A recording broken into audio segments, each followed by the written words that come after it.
Gathered outside the annual White House Correspondents' Dinner in Washington, with some suggesting it's a critical time for stronger support for the United States' key ally, Israel. The Biden administration, these protesters, the progressive left are playing right into Hamas's hands.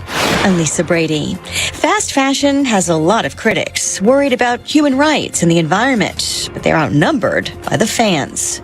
It's because people don't care. At the end of the day, in our very beings as American consumers, we like to shop. And I'm Carol Roth. I've got the final word on the Fox News Rundown. At this weekend's White House Correspondents' Dinner in Washington, it was quite a contrast between inside and outside. At the dinner, President Biden joked about his political opponent, former President Trump. I had a great stretch since the State of the Union, but Donald has had a few tough days lately. You might call it stormy weather. Outside the event, pro-Palestinian protesters heckled dinner guests as they walked into the venue. Free, free, free Palestine! Shame on you! Shame on you! On many of the nation's college campuses, protests have been disruptive, leading to schools like the University of Southern California to cancel graduation. And George Washington University's law school is moving final exams due to noise.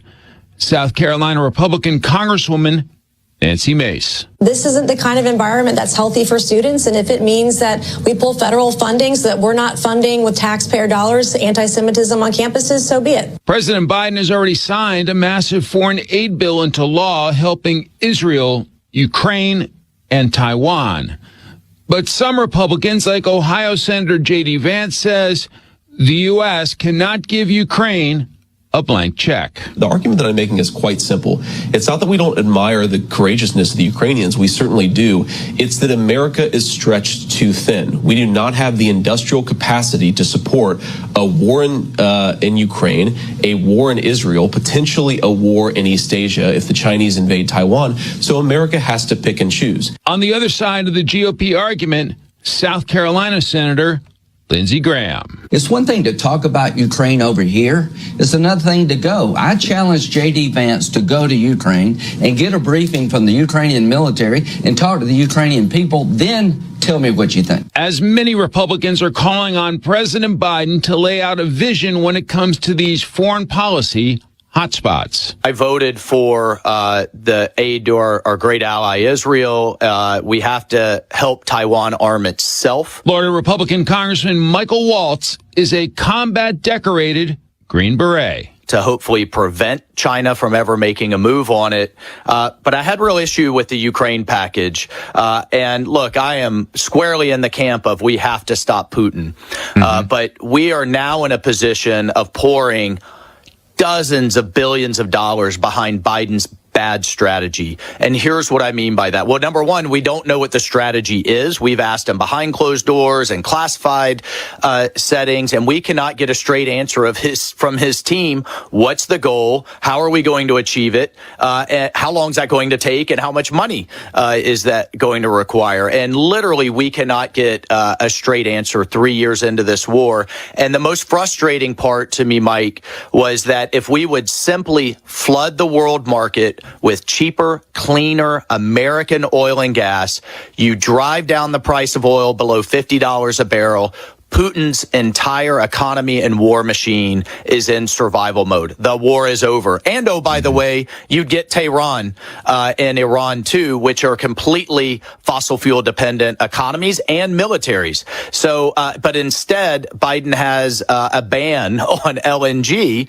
And not only is it allowing Putin to sell and not enforcing the sanctions, allowing him to sell just as much oil and fuel his war machine, it's making our European allies move away from American oil and gas as well. It's just ridiculous. And when that provision got removed, I had to vote against it. The war in Israel has continued with hostage negotiations ongoing, with Americans still being held by Hamas. What are you hearing out of the region, and what do you think the goals are in Gaza? Well, look, the goals are simply you have to destroy Hamas. If you allow Hamas to survive, Hamas has said, more October 7th will happen. Hamas is not interested in a two-state solution. They are interested in river to the sea, which is eliminating Israel and expelling the Jewish people. So I can't imagine the United States would allow someone that's attacking us and intends to attack us to survive, and we should support Israel in eliminating Hamas. Unfortunately, you have an enemy that is of tens of thousands of fighters that is hiding behind 3 million people and are willing to sacrifice its own people to turn world opinion against Israel. The Biden administration, these protesters, the progressive left are playing right into Hamas's hands. Obviously, the conflict in Israel has spilled over into domestic politics with anti-Israel protests popping up across the U.S., especially on a number of college campuses. What do you think of the growing discontent among the Democratic base with Biden's handling of the conflict?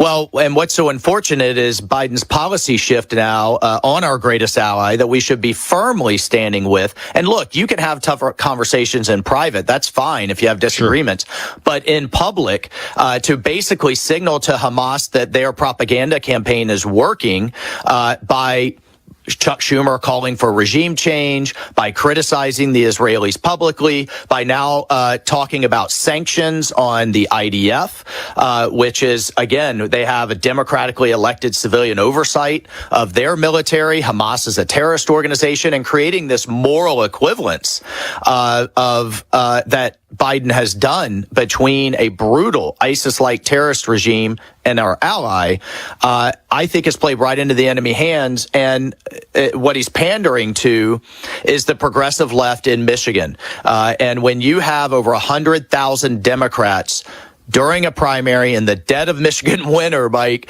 drive after work to go vote against you and register a protest vote, I think that has Biden's political team completely freaked out. But that should not be what's driving our foreign policy.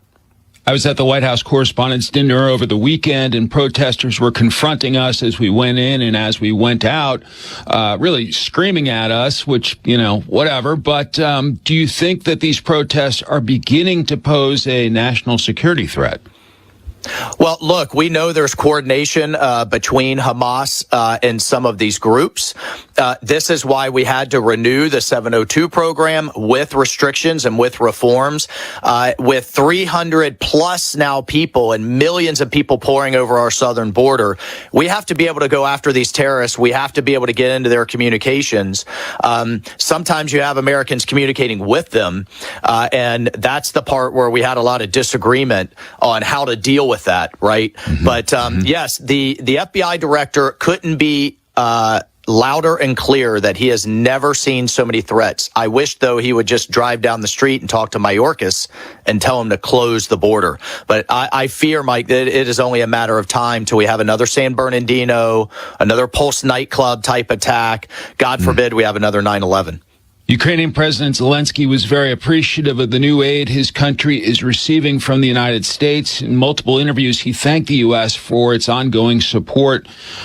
Where does this conflict go over the next several months? Do you think that aid will help Zelensky and his team hold off the Russians? MIike, this was part of the frustration. We couldn't even get an answer of how long this will last the Ukrainians. Why 60 billion? Why not 20 billion? Why not 80 billion? What strategy is this resourcing? But Biden's kind of blank check approach is not sustainable. Number one, we have a military that its readiness is decaying, and we have an adversary in China that is outbuilding us in ships, hypersonic missiles, satellites, nuclear ICBMs, and you couple that with bad energy policy that's keeping Russia and Iran flush with cash and no end in sight in terms of a real strategy. I mean, are we really as a nation going to drive every Russian off of every inch of Ukrainian territory, including Crimea, while we have all of these other threats to deal with? I mean, those are the things we should be debating, not just give me more money or you're somehow pro-Putin. That's a ridiculous false choice. I want to dig in on a point you just made, the worries about China acting against Taiwan. For those folks at home who are not national security experts, what is the importance of being able to fend off Chinese aggression? Well, number one, if you look at the map and China controls Taiwan, they control the shipping lanes and therefore the economies into Japan, South Korea, Southeast Asia, the Philippines. China will essentially then be able to control over 50% of global GDP, and it will be a huge step towards Chairman Xi's stated goal of replacing the United States as a global leader and putting their form of government, a techno-surveillance state, socialism with Chinese characteristics, as they call it, over the entire world. So that's what's at stake. And oh, by the way, Taiwan also produces 90% of the world's most sophisticated computer chips that power our entire economy. And then there's the moral aspect of, are we going to now live in a world where might is right versus the rule of law? And is the United States prepared to cede its global leadership role? So those are all the things at stake. But look, President Trump knows, and I agree, this is going to be won or lost economically, way before there is any type of military conflict. We've got to bring our supply chains home. We have to arm our allies before a conflict, unlike what Biden did with Ukraine. And we have to have a commander-in-chief that our enemies respect and fear. And we just don't have that right now. Of course, the border is also on the minds of voters heading into the 2024 election. I've talked to some Republicans who seem to think that if President Trump wins, then, Republicans could get serious border security done. But as we know, the outcome of the election could be a Trump win of the White House with maybe Democrats taking control of the House. And so if you have split government, are you worried the border crisis will never get addressed? Well, just politically, I think if President Trump drives enough turnout, and we already know the Democratic base is not enthused about Biden, I think the House follows the White House. The Senate is on a different map, given it has different states up every 2 years, and I feel very confident about the Senate. So I think if President Trump wins, we have all three. We already know what works. We know Remain in Mexico works. We know negotiating with the Mexican government to put their troops on their southern border works. We know that catch and release does not work. So there are things that are proven. These aren't theories. President Trump made them work. And we also know that barriers work. That's why all kinds of people have locks on their doors and fences around their homes. Right. So we know the policies that will work. And I'm confident with how bad the economy is, crime is, the border is, and the world on fire, that the American people are going to turn out to put President Trump and Republicans back in control in Washington.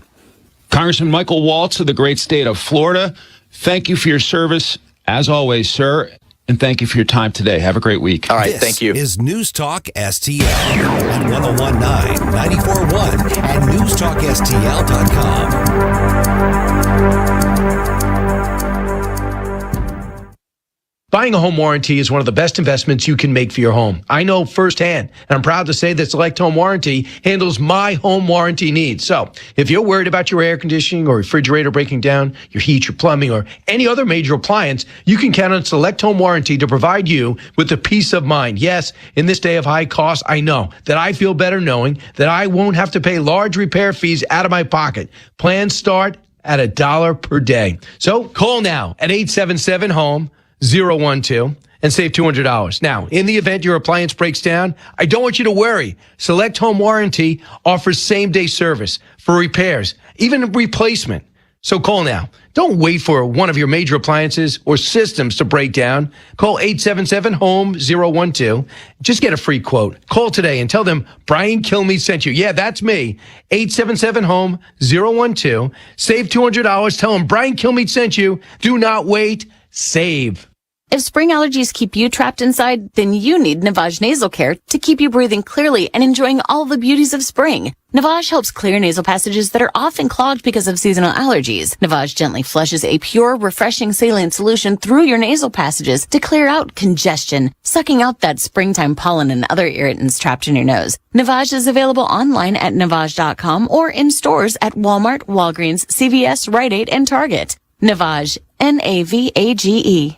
Hey, John, why so glum? I just got let go. The company's downsizing. This is the third time in the last 2 years. I'm done with this. Have you thought about My Computer Career? I've heard they can train you for a career in IT in just a few months, including cybersecurity and the basics of AI. And you don't need prior training or experience. Now that's a recession-resistant career. Wow, thanks. I'll check them out. Go to mycomputercareer.edu and take the free career evaluation. mycomputercareer.edu. Financial aid is available for qualified students, including Tim Jones and Chris Arps in the afternoon. What new chaos and crises did Joe Biden start over the weekend? We'll discuss at 4:25 with former U.S. Senator Jim Talent. Red State Headlines at 5:25 with Susie Moore. Tim Jones and Chris Arps. Weekdays at 4 on News Talk STL. Springtime in St. Louis means one thing. That's right. Golf is back, baby. Whether you're a beginner or a scratch golfer, you're sure to enjoy your golf experience at Sugar Creek Golf Course. Sugar Creek is a scenic and challenging course and well suited to golfers of all abilities. Located in High Ridge, just 10 minutes from 270 and Gravois. At Sugar Creek Golf Course, our courteous and professional staff has one goal: to make sure your golf experience is enjoyable. To book your tee time or to learn more about the special event and banquet facilities, simply visit sugarcreekgolfcourse.com.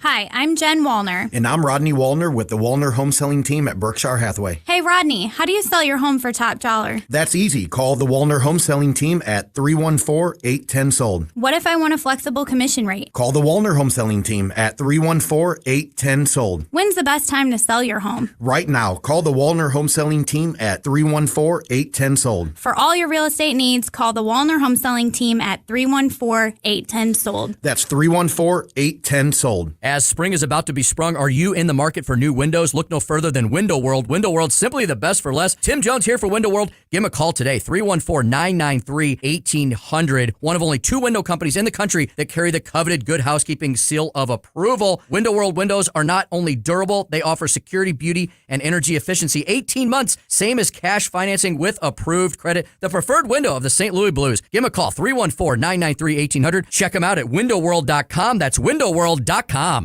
Man, what a great party you're throwing here. This wasp nest is great. Yeah, man, we got about 70 wasps in here. Too bad we can't fit any more wasps in here. It looks like they're having fun outside, stinging all the kids. Oh, man, who just pulled up? Oh, no, it's the pest control company again with those green wheels. They seem to kill every one of my parties. This is Derek, the owner of All Solutions Pest Control. Give us a call today at 636-486-7888. Learn more about our special $67 offer. You can visit us online at allsolutionspestcontrol.com. If a pest-free home is your goal, call All Solutions Pest Control.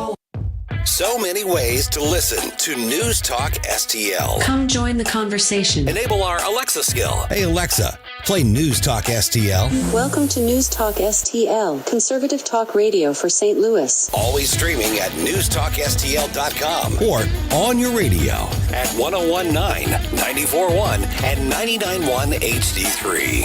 News Talk STL. News, analysis, and opinion. Welcome home. Couldn't be easier because everything's ready to go in the app. Just say, Alexa, play news from Fox.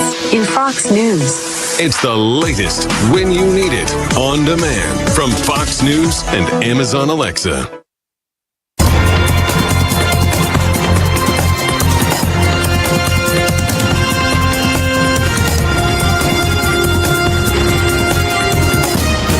Now, a look at what's happening from the Fox News Rundown.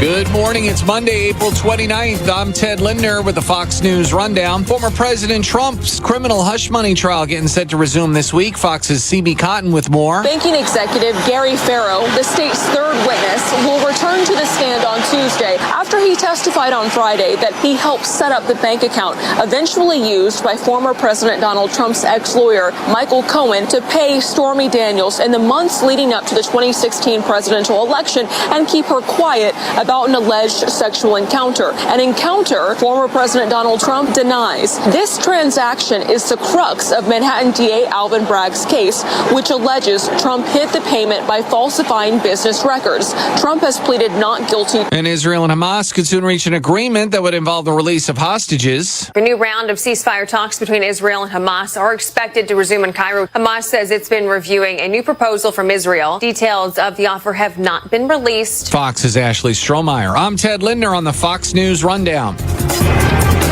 This is the Fox News Rundown. This is News Talk STL at 1019, 94.1 and newstalkstl.com. On the next Larry Connors USA. Here we go, another day in court for Donald Trump. And of course, how much longer will this continue? All of that and more today. Larry Connors USA. Now weeknights 6 until 8 on News Talk STL. Seavers JCB has amazing deals on JCB mini excavators ranging from 2 tons to 10 tons. It's your choice to take 5 on one of these great offers. 0% financing for 5 years or up to $5,500 cash rebate and a 5-year warranty. See terms and conditions for details, but don't wait too long. These offers are for a limited time at Seavers JCB, and check out their full line of industry-leading JCB equipment. Check them out online at SeaversJCB.com. Caring for a loved one is stressful. It's an emotional time, and we want our loved ones to get the quality of care they deserve. But the cost of long-term care is expensive. In the St. Louis area, it could be $60,000, $70,000, or even over $100,000. Can your savings handle this added expense? Fortunately, News Talk STL listeners have an expert right here. Financial strategist Chris Cooper of Serenity Wealth Management shows families tax-efficient strategies to fund care needs. Whether planning in advance, have health concerns, or living in a care community today, solutions exist to fund the quality of care you deserve. Hi, I'm Chris Cooper, and I'd love to send you a free copy of my new book. You'll learn about strategies to empower you and your family, protect your savings, and make sure your loved ones get the quality of care they deserve. Visit SerenityLTC.com. That's SerenityLTC.com. Investment advisory services offered through Alphi LLC, a SEC-registered investment advisor. Insurance and education services offered through Serenity Wealth Management. The Vic Porcelli Show. If it's radical to want to continue to cut and rein in the size and scope of our ridiculously engorged government, then you call me a radical every day from Sunday. If it's radical to cut taxes, give children and parents the choice of getting a great education, then call me a radical. Tim Jones, new radical. Vic Porcelli, live and local weekday mornings at 9 on News Talk STL. The O'Reilly Update, brought to you by Seavers JCB. Visit them at their St. Peter's location. Bill O'Reilly here, and I'm warming up. Stand by for the O'Reilly Update Morning Edition. But first, if you own a vehicle with less than 200,000 miles, listen up. CarShield is a low-cost monthly vehicle protection plan now available to you. This protection plan is at an all-time low price. Please call 800-925-7584 for a free quote. Drivers who activate today will also receive free roadside assistance and towing at no additional cost. That is 800-925-7584 right now. On this Monday, you may have heard that the Supreme Court is deliberating over presidential immunity. Now, this is a very, very important case for all Americans. It's basically a legal system that would allow a president very wide latitude to conduct affairs while in office and not be held accountable for what he does after he leaves office. Let me give you an example, very vivid example. You know, I wrote the book Killing Lincoln. Well, during the Civil War, Abraham Lincoln suspended habeas corpus. That means he ordered Union troops to break into any house they wanted to break into and arrest people without warrants and the people didn't get lawyers. Well, the Supreme Court told Lincoln, stop it. You can't do it. Lincoln defied the court. Now, at the time, obviously in the middle of a civil war. But after that, after the North won, there wasn't even a whisper of holding Abraham Lincoln accountable for his actions. That's what's in play now. President Trump and his lawyers say that on January 6th, he was carrying out his duty by telling the nation he thought the 2020 vote was a fraud. And he had a right to do that without being prosecuted as he is being now. That's what the Supreme Court will decide probably by late June. Back in a moment. You can now watch new episodes of the No Spin News live on Samsung TV Plus. Tune in each weeknight at 8 p.m. on the First TV for breaking news, honest analysis, and the best election coverage in America.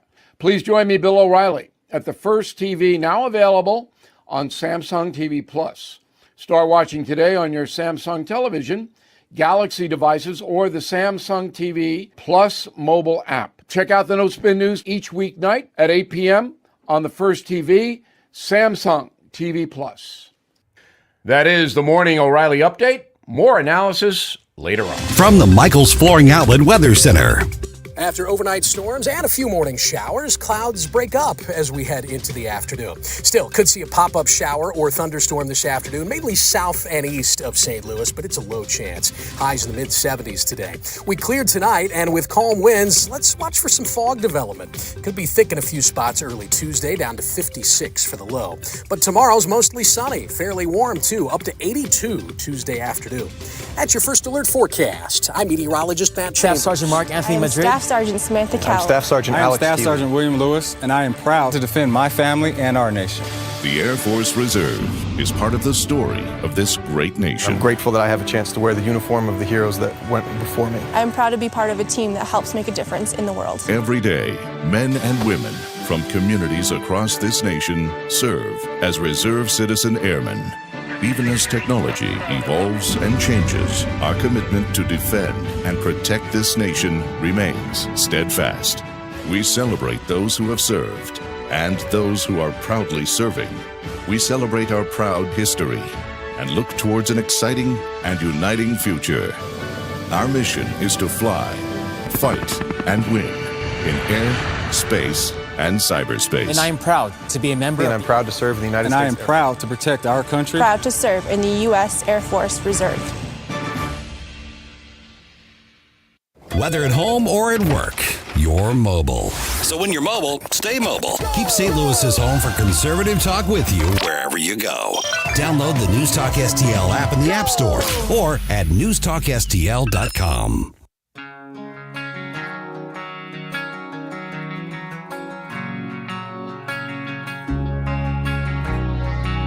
Watch us on our live stream using Rumble, Facebook, and Twitter. Having your first cup of coffee? Mike's on his third.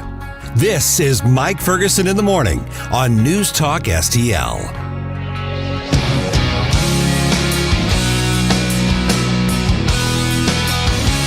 Will the establishment come out on top, or will conservatives get more wins in the Missouri legislature?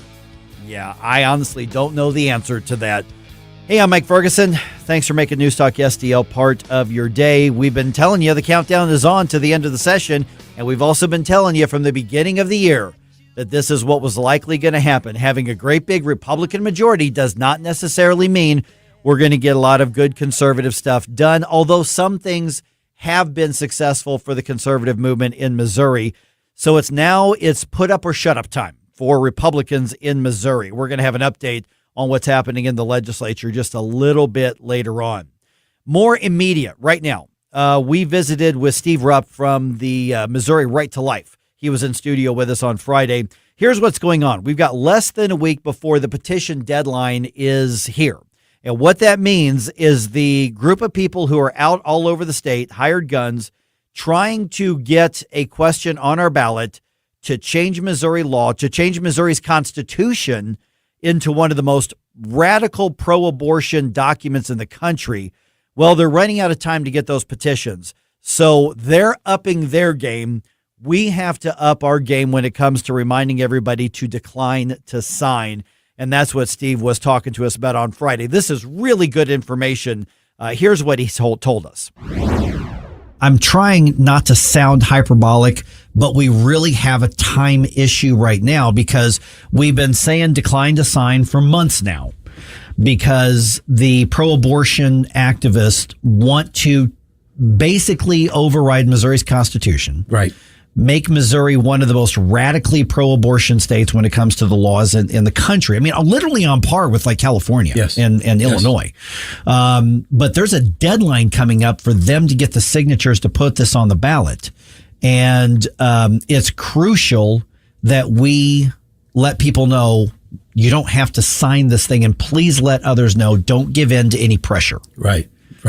You know, Mike, I'm going to start this, if it's okay, just by saying, please know that what we're talking about here is in no way in judgment of anyone who's ever had an abortion. Right. This isn't about looking backwards. This is about looking forward and helping women and people that are considering abortions to avoid the consequences of abortions, the physical consequences, the emotional consequences, the spiritual consequences. Mm-hmm. That's what we're trying to do, is to try to help women going forward avoid those consequences. So, and we have a deadline looming on May 5th.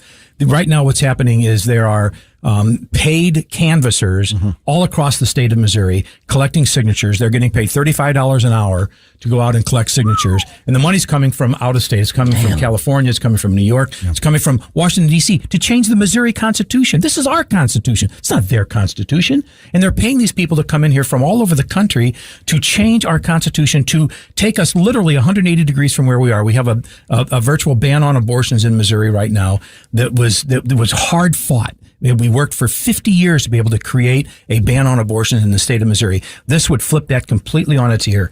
And abortion would be available for all 9 months of pregnancy. There would be virtually no restrictions on abortion if this initiative petition passes. And they're collecting signatures. They need about 172,000 signatures across the state. And they're collecting them feverishly because the May 5th date is coming up very quickly. It's next Sunday. And that also means that they really, because I've done petition drives before, in other states, and you need a lot more than that number because there will be many that aren't valid. And so that's just part of the mathematical formula that's out there. But it's interesting. Some of the local media did a fact check, like where's the money coming from? And they even confirmed it's something like 85% of the money is from out of state when it comes to this is an abortion activist target right now. And so we don't know how many signatures they have. Their actions and what they're saying and what they're not saying seem to indicate that they're not sure they've got enough right now. So tell me about the kind of renewing the messaging of why we need to have the decline to sign messaging out there in front of some people, because there's going to be a lot of high pressure on a lot of people right now. There is right now. I was at the Lake St. Louis farmers market last weekend. And I found I went out there because we had a tip. The Missouri Right to Life has a tip line that you can call in and say, hey, there's a canvasser at the Walmart in Ferguson. Mm-hmm. And we have coordinators in all 114 counties in the state of Missouri. And those coordinators will get their volunteers to go to that location and hold up these decline to sign signs. And I did that at the farmer's market. I found this woman who was collecting signatures, and we ended up developing a really pretty good relationship because she didn't know the truth. Sure. And I was able, and I was not there to yell at anybody. I wasn't there to scream at anybody. I was just holding up the sign and handing out these decline to sign information brochures. And so I followed her around for 2 hours. I followed her around. And all the time that I was talking to her, she wasn't able to collect signatures. Right. And she was telling people, would you sign this petition for reproductive rights? And a lot of people said, no, I will not. And the people that said no, that's not nice. And they were friendly and they were nice. Mm-hmm. And the people that were signing them, and I said, ma'am, please don't sign this. Know what you're signing. And this is going to enshrine abortion in the state of Missouri's Constitution. Know what you're signing, but you can come tomorrow and sign, but go home and do your homework. And here's some information to help you do that. And many of them didn't sign. Now, the ones that did were very angry. Oh, yeah. They yelled at me and cursed at me. Sure. And they went ahead and signed. I'm going to sign this. And it was, so there's so much anger on the other side to be able to kill innocent children, because abortion is the intentional taking of an innocent human life by violent means. Every abortion is a violent act. Yeah, and one of the things that I think we've been talking about too about these petitions is that you mentioned that the petitioner wasn't really informed on the issue, and really just they're ultimately to collect a paycheck.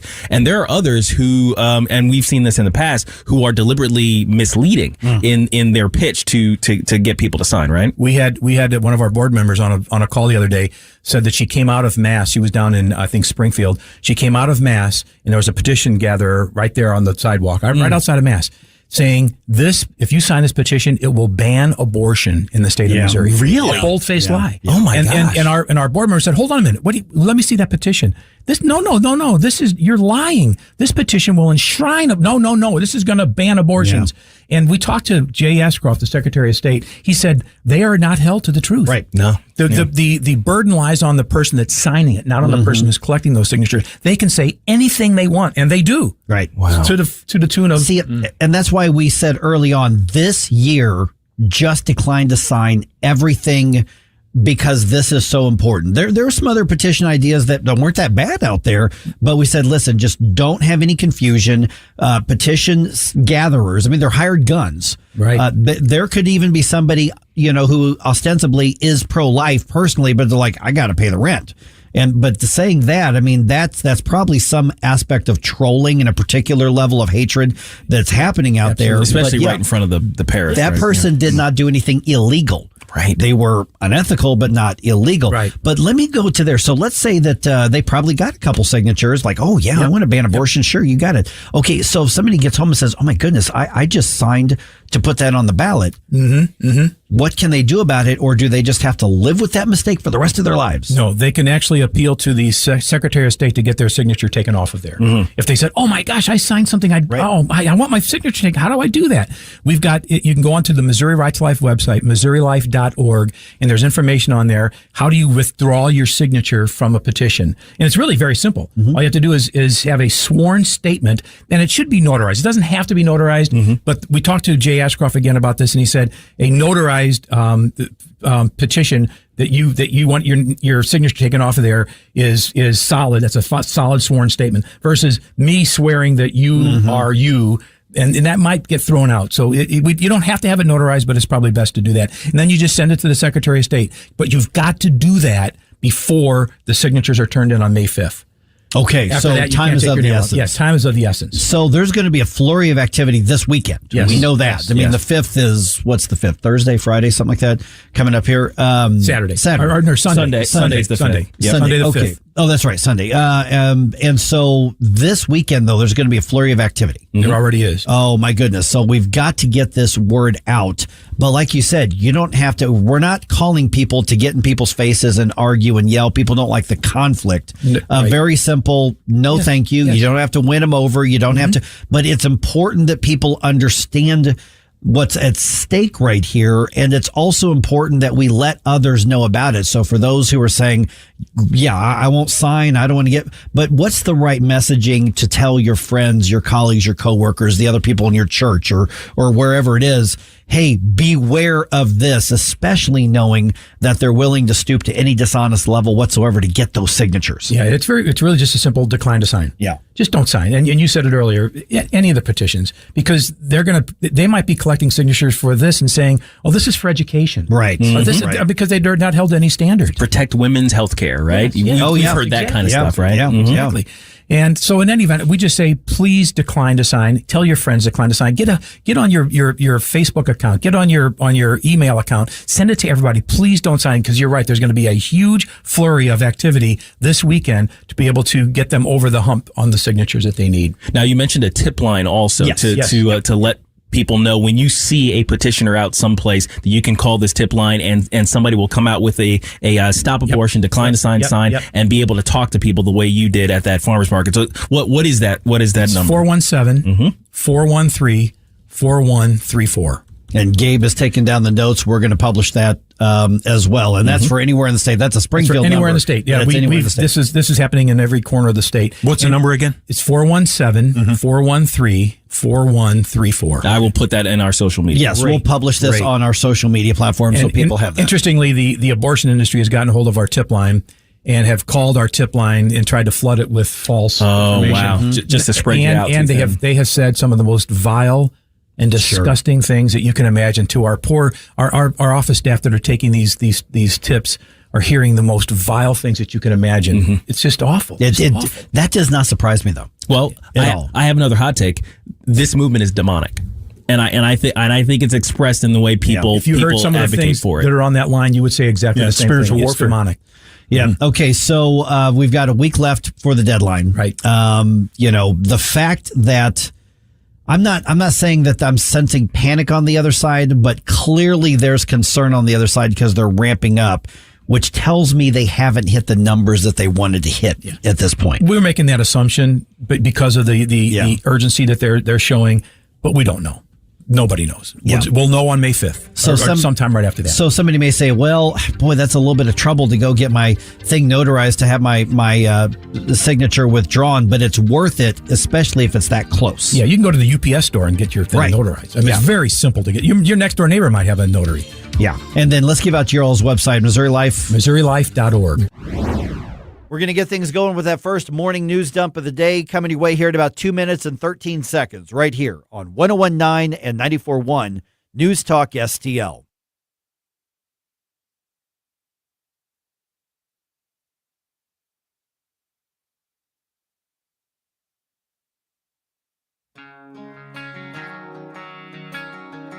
Follow us on Rumble at News Talk STL.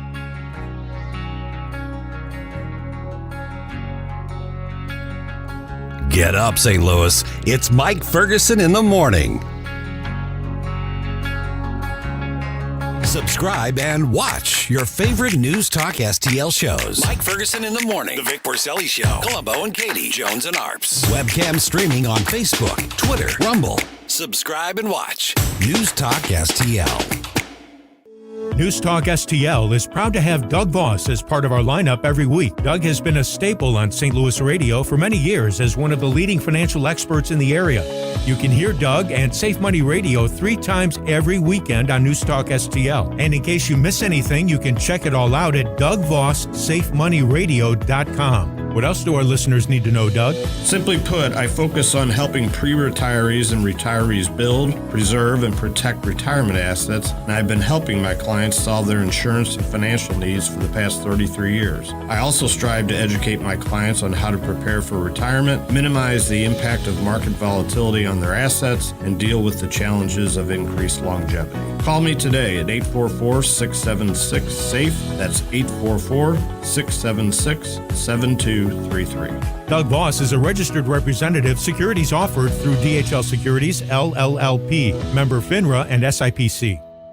Now you can fly anywhere in the world and pay discount prices on your airline tickets. Book a flight today to London, Paris, Madrid, or anywhere else you want to go and pay a lot less guaranteed. Call the International Travel Department right now at Low Cost Airlines. 800-515-2397. 800-515-2397. That's 800-515-2397.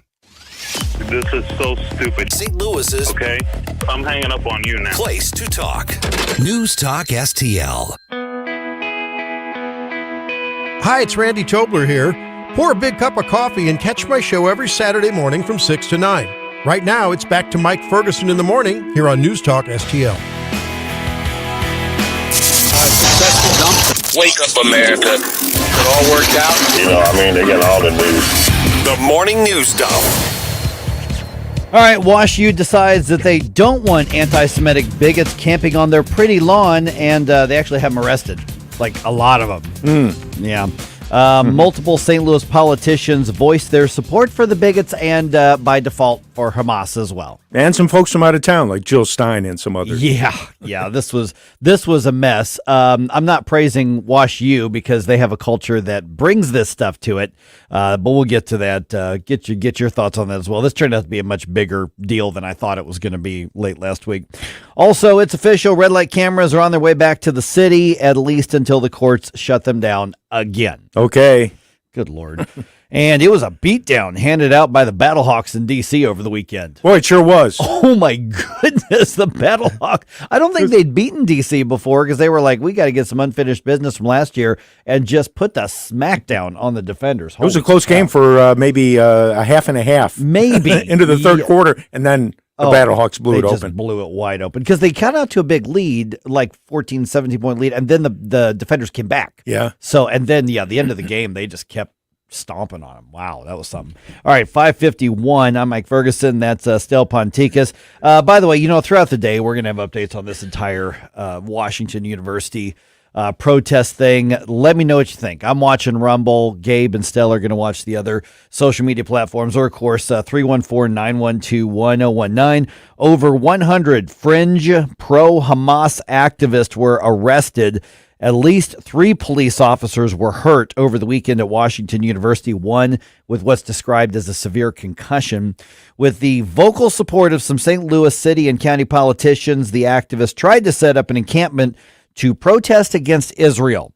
At one point, they included young children in their human chains in preparation for the police to come shut things down. Interesting. Yeah, by the way, are there any other anti-Israeli organizations we know of that use children as human shields?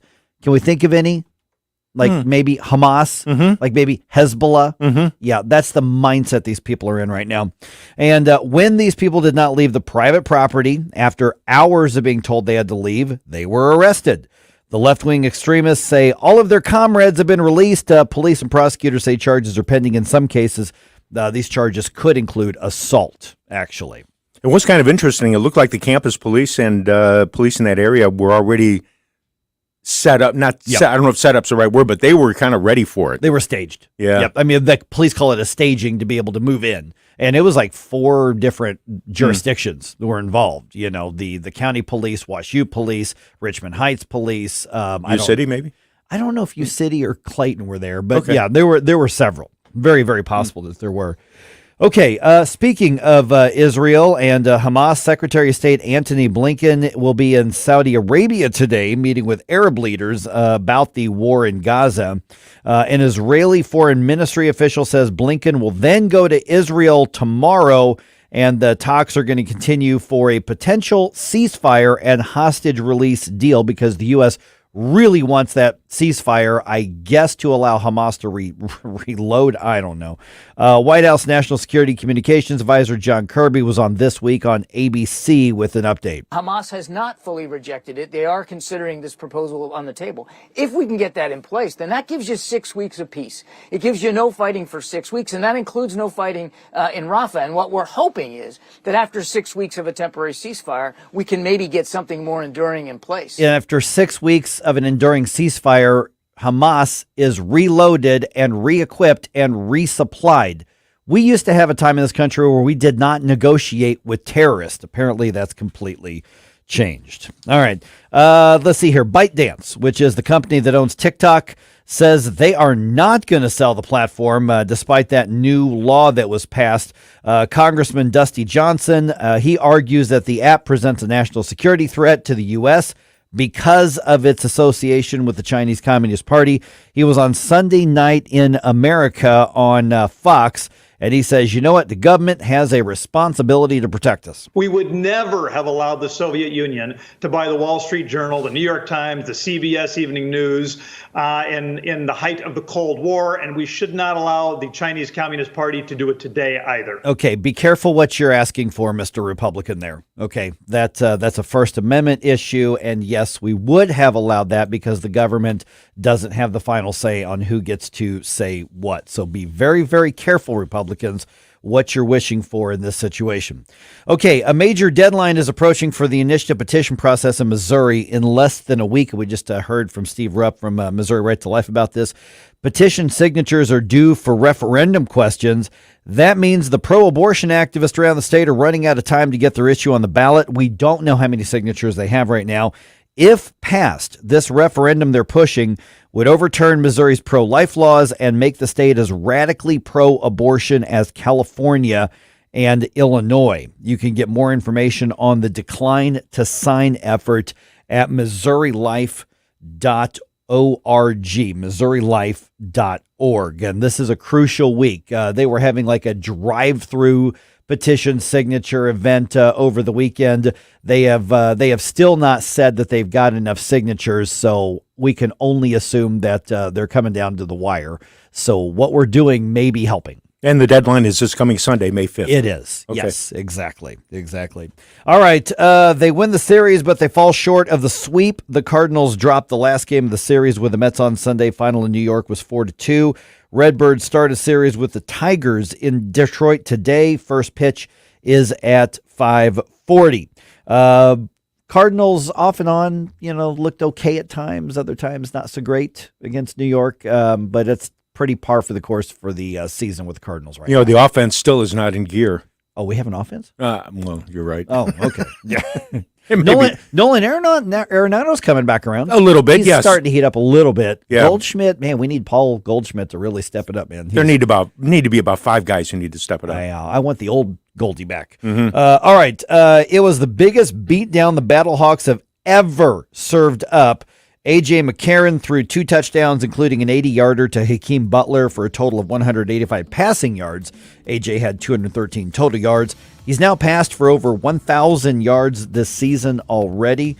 Final score in Washington, Battlehawks 45, D.C. Defenders 12. We even got to see the backup QB come in at the end of the game. Yep, he got nice. Some throws in. Yes.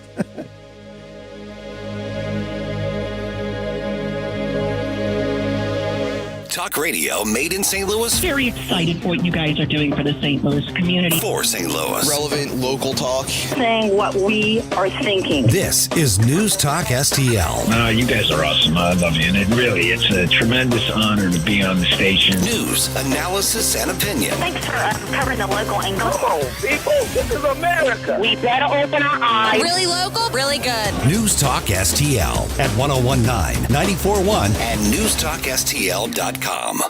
To all our incredible supporters, we at the David Dorn Foundation say thank you. Your 5-star online reviews that you recently posted are beacons of encouragement on our mission to assist first responders. And a shout out to Steve Katraba, who reviewed us with these powerful words. The Dorn Foundation continues to fill a need in the public safety community and thereby to the public. Steve, your words are more than a review.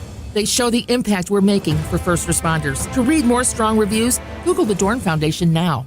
Here's a great way to save money on your prescription medications. If you take Viagra or Cialis, we can give you a way to pay as little as $2 a pill. Compare that to prices as high as $60 per tablet. These pills work for men and women to improve their sexual performance. And now for the price of 2 or 3 pills, you can get nearly 100. There's no need to pay expensive prices for Viagra or Cialis. Call now with your prescription and pay as little as $2 a pill. We offer 24/7 service and always free delivery and confidential packaging. Change your life for the better and have fun. Call Pharmacy Shop 24/7 to get generic versions of Viagra or Cialis for as little as $2 a pill, plus free discreet shipping. 800-631-2030. 800-631-2030. 800-631-2030. That's 800-631-2030. KLGY HD3 Clayton, K270BW Bellefonte, KNBS Bowling Green. This is News Talk STL at 1019, 94.1, and always streaming at newstalkstl.com. News this hour from townhall.com. I'm Rich Thomason. Homes and lives shattered in the small Oklahoma towns devastated by severe weather, including multiple tornadoes. over the weekend. The storms began late Saturday, killing 4 people and injuring at least 100. Oklahoma Governor Kevin Stitt flew over the town of Sulphur, where storms left crumpled downtown buildings, tossed cars and buses, and roofs torn from homes, all in a 15-block radius. What I saw downtown Sulphur, it's unbelievable. Audio courtesy of KOCO. We need to help Sulphur rebuild. A state of emergency has been declared in 12 Oklahoma counties. I'm Donna Warder. Former President Trump, taking advantage of a day off in his New York criminal trial, travels to the key battleground states of Michigan and Wisconsin today.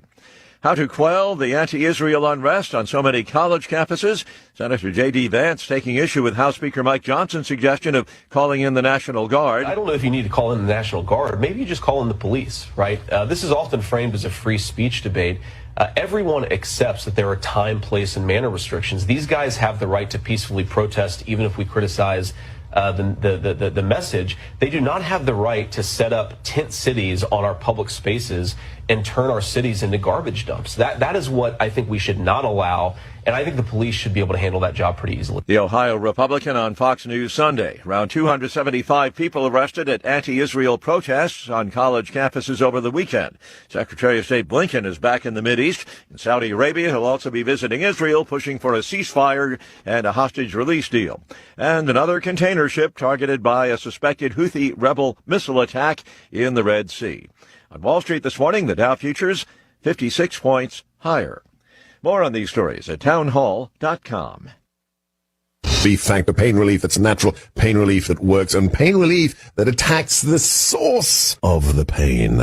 That's the experience of tens of thousands of Americans who are taking Relief Factor right now. See their incredible video endorsements at relieffactor.com and then order your 3-week quick starter pack for just $19.95. That's less than $1 a day. Find out if it can work for you like it works for me by ordering your 3-week quick starter pack today. Relieffactor.com, relieffactor.com. Be the next success story. A toast to our new college grad who fills us with so much joy, almost as much as when we're in our RV. Oh, the world is your oyster, kiddo, and ours too. Now that we're covered with Progressive, Dad and I can hop in our RV anytime we want. Might even splurge on a retractable awning. Ooh, look out. Sorry, what was I talking about? Protect your loved one with an RV policy from Progressive. Take as little as 4 minutes to see what you could save at Progressive.com. Progressive Casualty Insurance Company. From the Michael's Flooring Outlet Weather Center. After overnight storms and a few morning showers, clouds break up as we head into the afternoon. Still, could see a pop-up shower or thunderstorm this afternoon, mainly south and east of St. Louis, but it's a low chance. Highs in the mid-70s today. We cleared tonight, and with calm winds, let's watch for some fog development. Could be thick in a few spots early Tuesday, down to 56 for the low. But tomorrow's mostly sunny, fairly warm too, up to 82 Tuesday afternoon. That's your first alert forecast. I'm meteorologist Matt Chambers. This hour of News Talk STL is brought to you by Rodney and Jen Wallner and the entire Wallner home selling team at Berkshire Hathaway. Call them today at 314-810-SOLD. 314-810-SOLD. Jewels on Hampton and St. Louis Hills is paying some of the highest prices on gold, silver, diamonds, semi-precious colored stones, coins, flatware, and fine watches on site. Jewels on Hampton is a premier jeweler featuring Alvanza's jewel art designs with an exquisite selection of diamonds, semi-precious stone jewelry, and vintage watches. Their expert design team can restyle your jewelry to today's contemporary style. They also do jewelry and watch repair. Need extra cash? Jewels on Hampton is paying some of the highest prices on gold, silver, diamonds, semi-precious colored stones, coins, flatware, and fine watches. Bring in your collectibles and clocks and sports memorabilia and figurines too. Jewels on Hampton, 4506 Hampton, just 3 blocks south of Chippewa, and jewelsonhampton.com. Call them at 314-752-5000, 314-752-5000, and jewelsonhampton.com. Jewels on Hampton. St. Louis's place to talk. The American people have further lost faith in our governmental institutions. People can decide what they want and how they want to live. News Talk STL. News, analysis, opinion. Mike Ferguson. Just because you're offended, it doesn't mean you're right. Gabe Pfeiffer. I love Jesus. He was my superhero. Get up! Get up! Can't you hear the alarm? Twitter is like being able to read every toilet wall in the world. Mike Ferguson in the morning on News Talk STL. Get up, this is your cousin All right, so not only are a lot of people in the city lawless, so is the government, apparently. Yeah. Yeah, get to that in a second.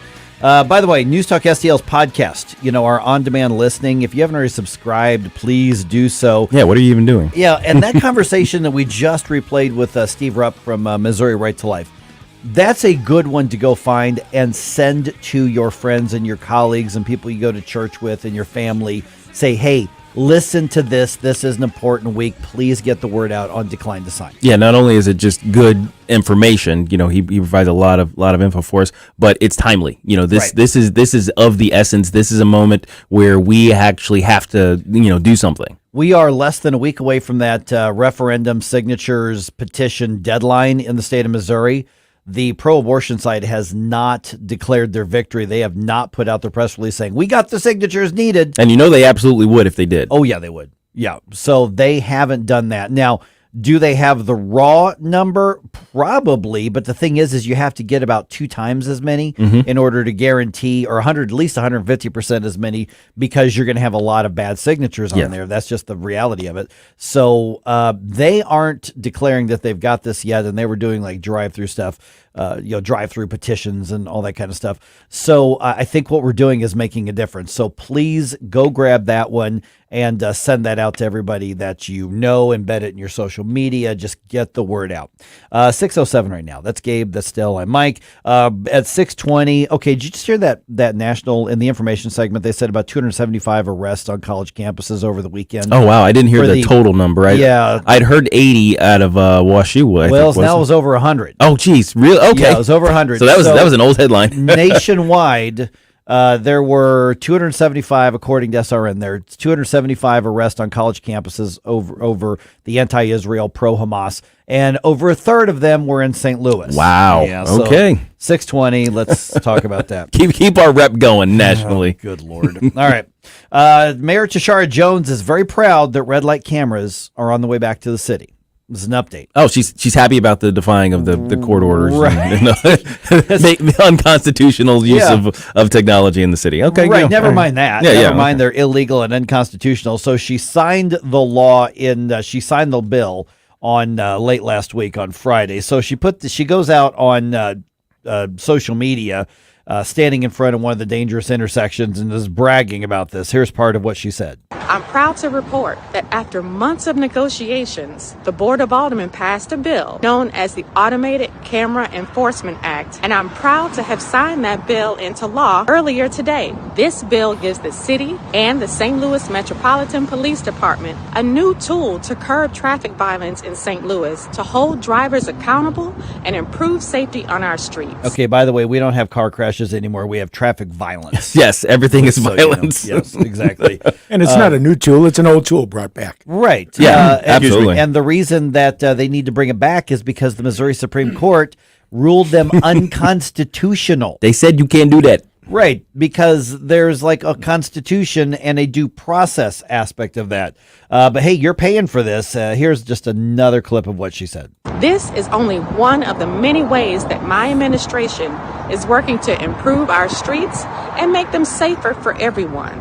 Over the next 2 years, you'll see significant upgrades to our major arterial roadways and top crash sites thanks to a $48 million ARPA investment. Yeah, ARPA, remember, is all the COVID spending. Yeah. What does this have to do with COVID? It has nothing to do with COVID.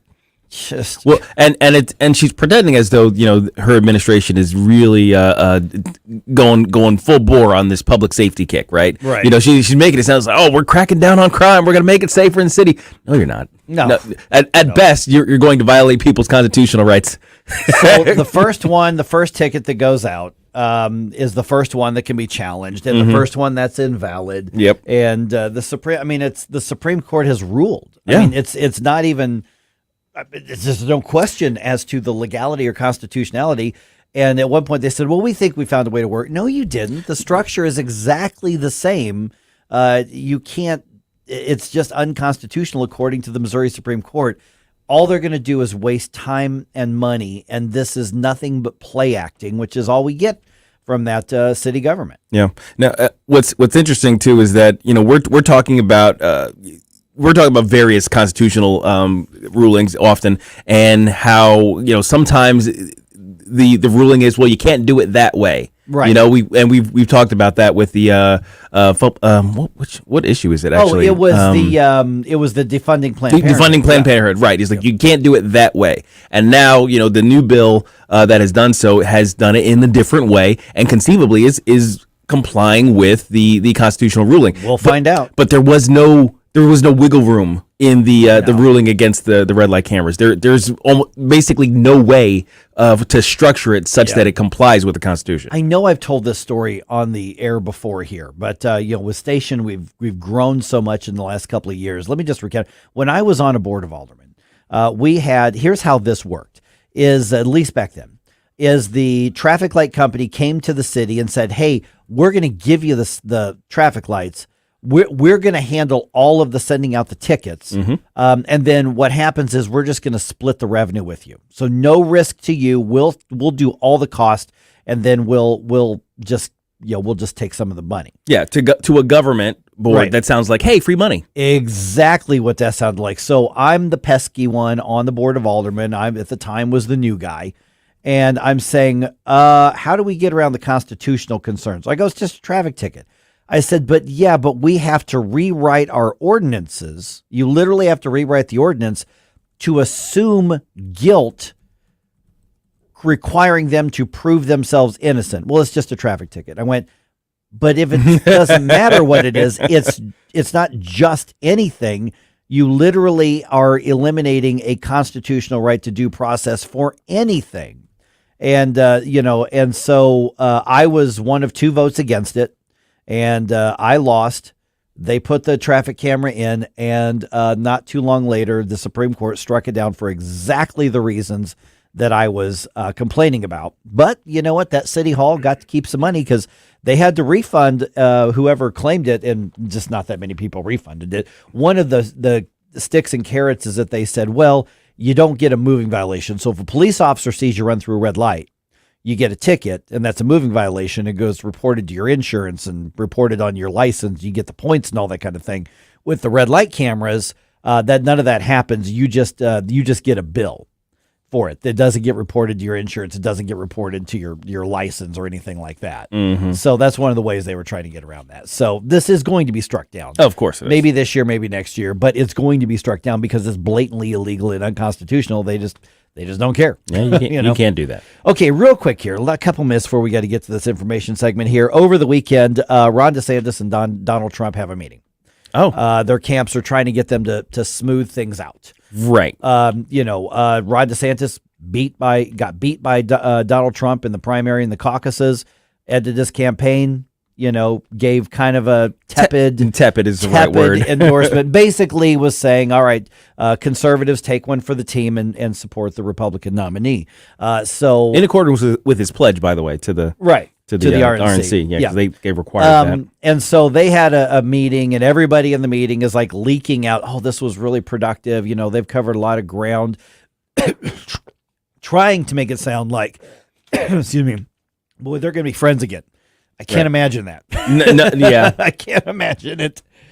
So, this is I guess for marketing for DeSantis, a good move. I don't know that either guy necessarily needs the other one at this point, because somebody mentioned, I saw an article saying, well, it's got new speculation that maybe Ron DeSantis will be the vice presidential pick because, Donald Trump will want to try to win back, some of the conservatives he's losing. I don't see it. I don't think so. I just don't see it. Yeah. I mean, anything's possible, but DeSantis has flipped Florida reliably red now, so Trump doesn't need a governor from a deep red state. If anything, he's going to need somebody from a swing state. And I just couldn't imagine Ron DeSantis playing second fiddle to anybody. I don't know. Well, politics can make strange bedfellows. That's true. Very true. Yeah. Very true. But in Ron's case, being from Florida, and I guess Trump also having residency in Florida, I don't think, unless someone can correct me, I don't think you can have both the presidential and vice president from huge debate about that. The same state. I think you're right. Yes. Okay. But there are others who are like, oh no, it's just about the electors. I don't think you can do that. I think you're right, Stel. Yeah. Okay. But there's also, certainly enough of a constitutional question that it caused. I can't remember what was Cheney. It was Cheney. Cheney, yeah, because he lived in Texas and he moved, or he changed his address back his to, residency back, Idaho. Yeah, yeah. Wyoming. I'm sorry, Wyoming. Yeah, to Wyoming. And so he changed his residence back there just to avoid that issue. Yep. So I think you're right, and so I apparently. The Trump campaign says that DeSantis requested the meeting. I don't know. But so at this point, I don't know what they smoothed out, what they didn't. Sure. My guess is DeSantis will probably do the bare minimum that he's committed to do because, Trump doesn't have to worry about winning Florida. No, he's got Florida wrapped up. He's going to win Florida fine.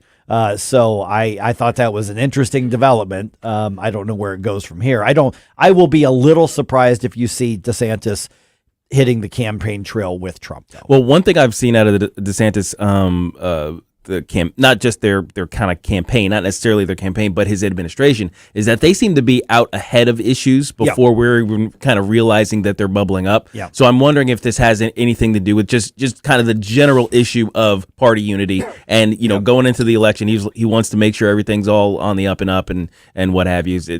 I don't know beyond that, Maybe they talked about squatters' rights. We got these guys sitting over the corner of Mar-a-Lago. Can you take care of that? Really. I got you. Yeah, exactly. So, I know. I just think that's interesting to see that happened. So. Yeah, it is interesting. Right. We'll see if anything noteworthy comes out of it. All right, the anti-Semitic, the bigoted, protests come to St. Louis, and there were a lot of people arrested. And the fringe lefties are really mad that the police officers were mean. Were they too mean? They were too mean. All right, let's go over what happened. Get your thoughts on that. We'll do that at 6:20 here on 101.9 94.1 News Talk STL. We give you news, analysis, opinion, and more. Only on News Talk STL.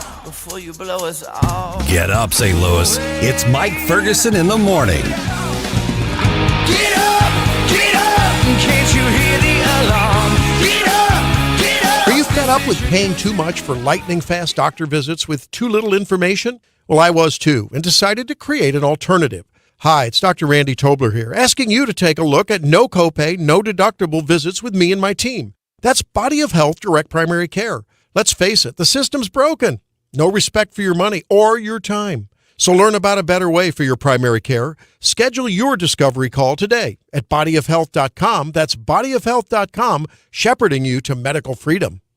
Here's your chance to help build our community while building your career. This is Officer Jacob Boomgarden with the Springfield, Missouri Police Department. Becoming a police officer is one of the best decisions I've ever made. Every single day, I have a chance to impact someone's life in a positive way. When my shift ends, I know I've made a difference. And you can too. Our next training academy starts soon.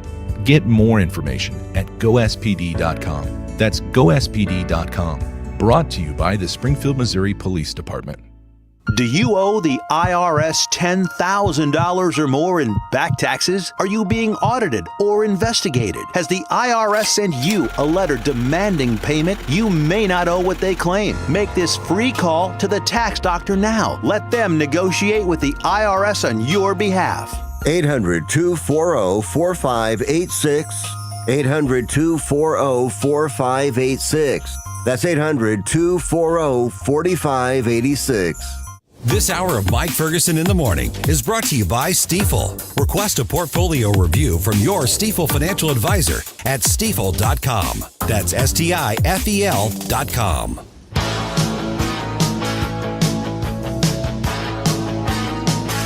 Hi, it's Dan Bongino here, and I'm proud to be on News Talk STL every weekday from 11 to 2. Right now, you're listening to MIike Ferguson in the Morning.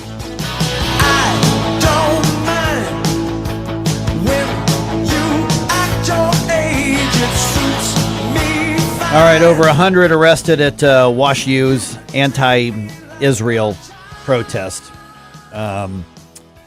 Bring you up to date on that. Get your thoughts on this. This got it got ugly. One police officer has what's described as a severe concussion. Another officer has a broken finger. Another officer has what was described as a groin injury, which I don't want to know more. Oh no. Yeah. We'll get there in just a second here. By the way, you're paying for it. So what's next for public radio and other media that's both subsidized and just favored in the marketplace, and all the left-wing bias that goes with it? Going to bring you the update on that at 6:35. Let's do that. Okay, we told everybody on Friday, guys, that an anti-Israel, pro-Hamas protest was planned at Wash U over the weekend. I actually didn't. I didn't realize it was going to be as big as it was. Mm-hmm. And the leftist instigators and cheerleaders are really, really mad that when Wash U said, "Get off our lawn," our very, very pretty manicured, lawns that all the donors gave us money for. Get off! You can't set up tents. You can't set up camps. When they didn't do it, police showed up in force. They staged and they went in. And did you see the video? I mean, the police just marched in at a big wall. I saw that portion of it. Yes, and just started grabbing folks. it was your feel good video of the week. Yes. Next to that other one of a protester getting let off in handcuffs and screaming about getting hurt, and he flops, and the guy just picks him up like a screaming toddler and takes him away. That was Georgia. Oh, was that Georgia? Georgia State Trooper. That was, and he looks like he lifts. Oh, so that was easy. It was like he was literally lightweight to him. Oh my goodness. So you're hurting me. You're hurting me. It's like, I don't care. The only thing honestly missing, I got to tell you, and I was struggling this morning because I was getting so angry just rereading all the stories about this. I'm getting to the point where I just hate these people. Yes, I'm with you there. I mean, and I try not to do that. I try not to get to where I hate the people. Yeah, I hate these people. It's my tough. wife. If my wife heard me say that, she'd be really angry with me. Yeah. Well, it's tough. It's tough to allow the compassion to say, you know what, like they're just ignorant or they're just being misled, because that's usually where my compassion goes to, is like, you know what, they're on some level victims of this as well. They're being led astray by whatever Pied Piper has caught their ear. But at some point, it's just like, no, it's my sympathies go away very quickly when this stuff starts stacking up and their behavior just it gets so off the wall. Right, and that's what we were seeing with Wash U. And one, I'm a little surprised that Wash U took the stance that they did, being as left wing as Wash U is. Yeah, and so that now also Washington University has a large contingent of Jewish students, donors, and some faculty as well. And so that may have played a part in this, or maybe they're looking around and saying, we cannot allow what happened at Columbia to happen here. We can't allow what happened at New York University to happen here. We can't allow what happened at USC to happen here. Maybe they just said, this is going to be too insane. We have to put a stop to it.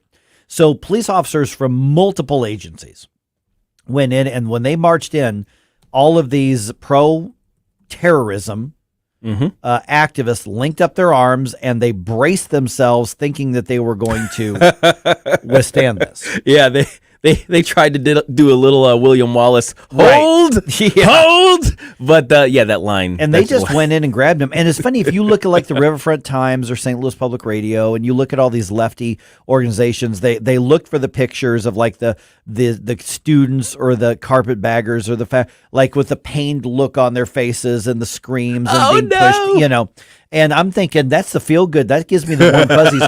The only thing we were missing were police batons over their skulls. Yeah. This may be a controversial opinion, but I've been missing the hoses and the dogs. Coming from me, that's kind of a big deal. Yeah, I think they were obviously misused in the 60s, but I think they could be put to good use these days. Listen to some things now.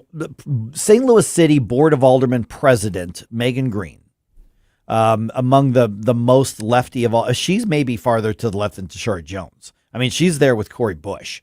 She was there like arm in arm with Jill Stein, who's running for president again with the Marxist Green Party. And they decided they were going to appoint themselves the de-escalators and negotiators and mediators. And the police were basically F off. Yeah. Because Megan Green apparently teaches something there at WashU. Oh, really? Yeah, I think she's an adjunct professor, I believe. So she decided she was very important. Don't you know who I am? Right. And she's like, they wouldn't even listen to us. No, you were given a lawful order on private property to get off. And so, I'm looking at all these left-wing politicians. Megan Green, Alicia Saunier, another older critter, Cori Bush. Cori Bush goes on Twitter and says, solidarity with anti-war student activist at Wash U. And by the way, on the emojis, she actually posts a Palestinian flag. And she goes on to say, as students exercise their right to protest, I urge university and local authorities to allow these courageous students and community members to continue their practice of nonviolent civil disobedience. Okay, how stupid does this bitch have to be to say something like that? Well, she's very, very stupid. She's quite stupid. And this is evil. Is what this is. And this is, a Palestinian flag. This is a pro-Hamas protest. It is. And the thing is if the students said, we're going to march around campus with our signs and bullhorns, I don't think anybody was going to give them a problem. They showed up with the tents. Yeah. They decided they were going to occupy and take over and claim it as theirs. Well, and here's part of the thing that everybody misses about this whole protest movement. There's obviously the lawful protest where, according to the law, here's what you can and cannot do in these various areas. And there are plenty of protests that happen all across the country every year that go off without hitch. Nobody's getting arrested. You show up, you do your thing, you got your bullhorns, you got your signs, and then you go home. Now, if it's on the right, you clean up after yourself. But whatever. But when it comes to what they're talking about, the civil disobedience idea, well, that idea is built into deliberately defying the law because maybe you think the law itself is immoral, but taking the consequence of doing so. The civil disobedience isn't just standing on a corner with a bullhorn. That's a protest.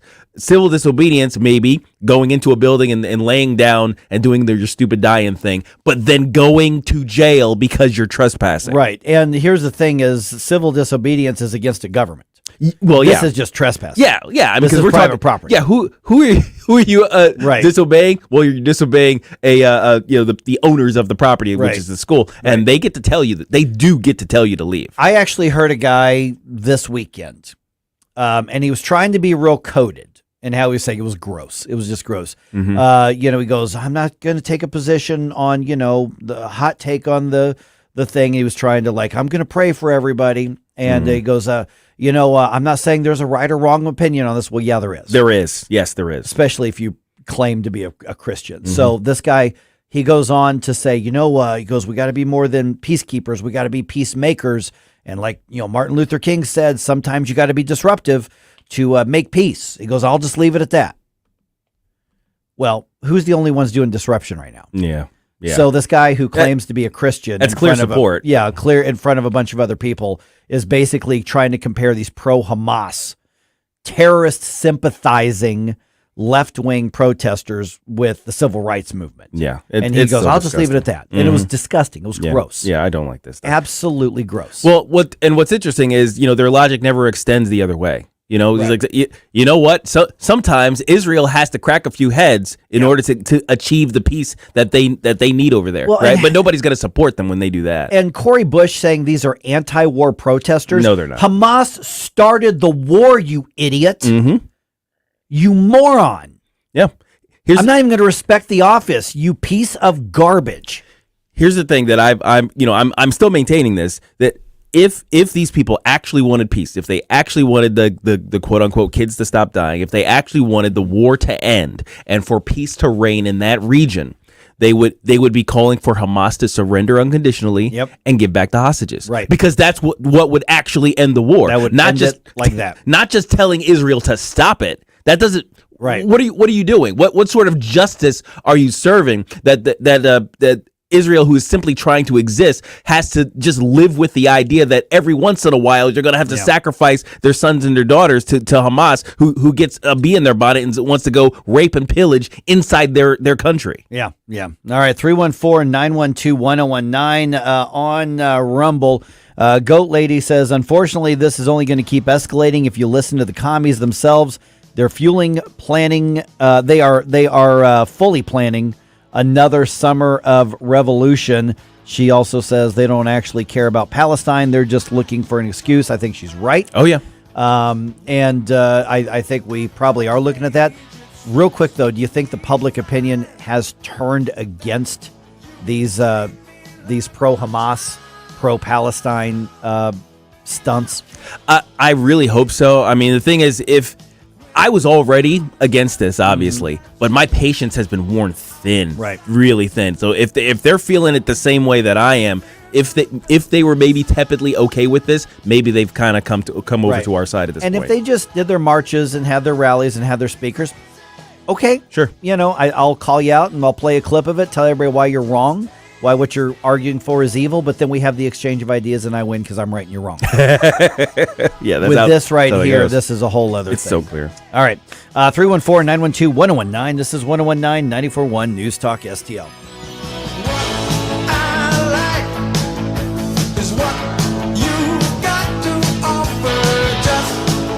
For podcast articles and more, find us on newstalkstl.com. Mike Ferguson in the morning.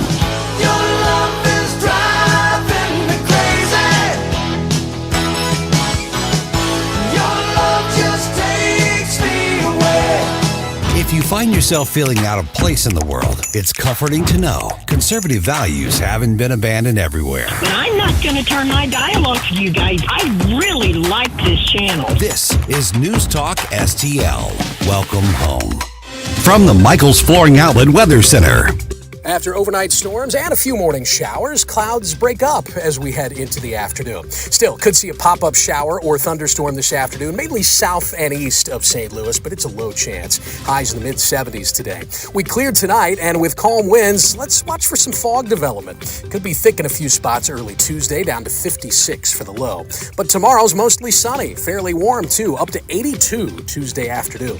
That's your first alert forecast. I'm meteorologist Matt Chambers. Hey, it's Tony Colombo with a great offer from the cleaning pros at Zero Res. So many of us are suffering from allergies right now. It's time to get your home clean and healthy, and Zero Res is here to help. Book a cleaning in April and mention the Colombo special, and you'll get 3 rooms of carpet cleaned starting at just $129, plus you can take $50 off your air duct cleaning.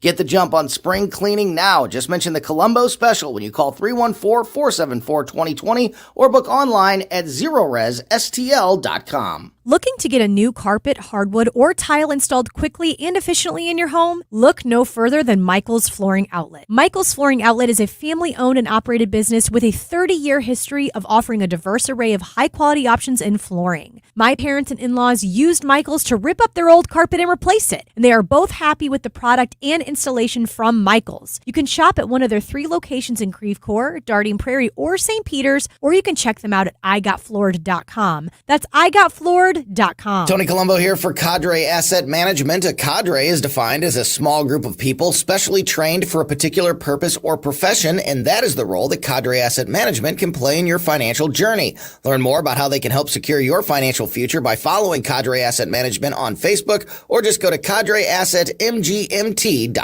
Cadre Asset Management is a Missouri-based independent advisory firm licensed under and securities and investment advisory services offered through Founders Financial Securities, LLC, a registered investment advisor, member FINRA SIPC. You can't buy a best friend. You can love them, walk them, pet them, and care for them, whether they want you to or not. You can take a picture or 50. You can fly to the moon, travel the world, or just stay in bed. You can't buy a best friend like that, but you can adopt one. There are millions of pets waiting for a best friend just like you. Help us save them all at bestfriends.org. Colombo and Katie. A pro-Hamas group was suspended from Harvard's campus, and in response, they set up a Gaza solidarity encampment. We'll speak with Virginia Kruta about this at 2:45 and Rob Carter at 3:05. Weekdays at 2 on News Talk STL. If you have a phone, you have a radio. Yes, I listen on my phone. Download the News Talk STL app. News Talk STL. Streaming live on the mobile app. It is awesome. And listen anytime. Love the News Talk STL app. Anywhere.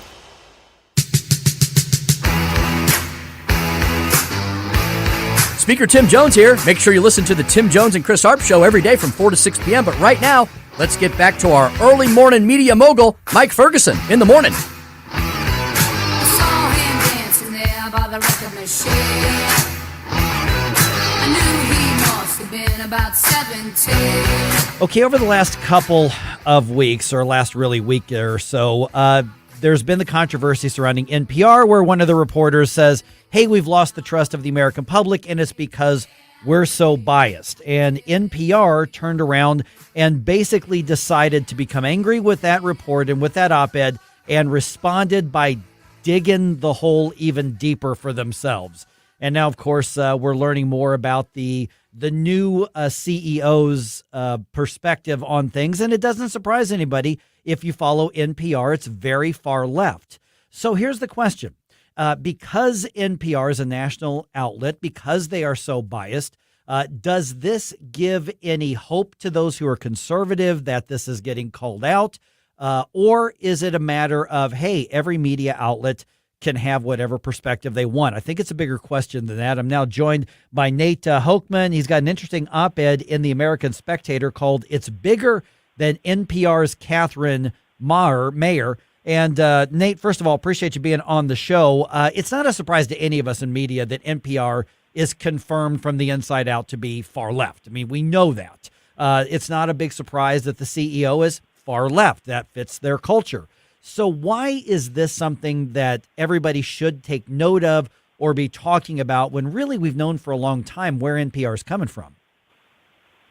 Well, first of all, it's a big deal that all of these big companies in the media are left-wing. I mean, the huge and increasingly radical left-wing bias of all of our powerful legacy corporate media companies is a big deal in and of itself.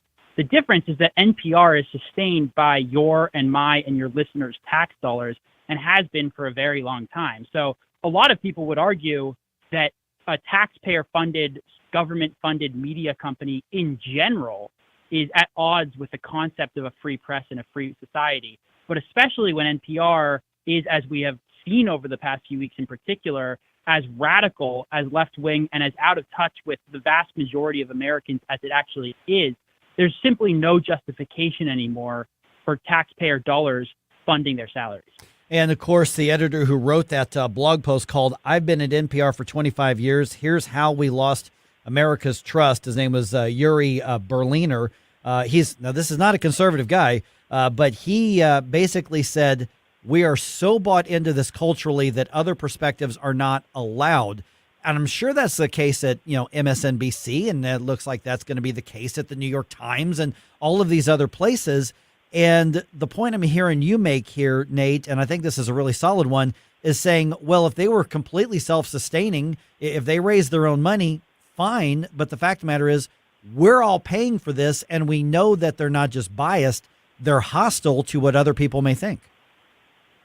Right. I mean, that editor who wrote the op-ed bombshell expose that sort of started this whole news cycle, Uri Berliner, as you said, he's no conservative. In the op-ed, he describes himself as an EV-driving, Wordle-playing, tote bag-carrying coastal elite who drives a Subaru and eagerly voted against Trump twice, right? So this is not, a Trump country, red America kind of guy.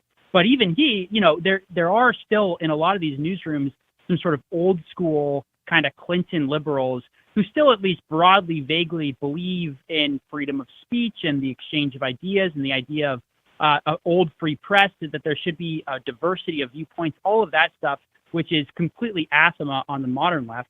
And people like him are really disturbed about the kind of new, young, radical left that has taken over a lot of these newsrooms. And as he showed in his piece, this is as true at NPR as it is at the New York Times or the Washington Post or anything else. And he ended up being suspended because of the publication saying that, hey, we're biased and we've lost people's trust. And he's eventually quit from NPR after 24, 25 years, whatever it's been. But so what you've got is an organization that doubles down on this and they don't like being challenged. Let me go back to one of the original premises, Nate, that I mentioned earlier. Is we know that most media, if not all media, has some kind of bias. Newsmax and Fox are on the right. NPR and MSNBC are on the left. In this case right now, we've got taxpayer dollars involved. But when you take out the branding and the dollars, does it say anything about us as a society that we've got all of these camps and we're not going to exchange ideas within them? Well, all media has biases, right? The idea of a perfectly objective media is sort of a fantasy because media is run by human beings, and human beings aren't machines. They are people with their own biases, their own interests. They choose what stories they're interested in writing. Even if they want to be fair and want to be unbiased, their own sort of subconscious biases colors the way that they go about things.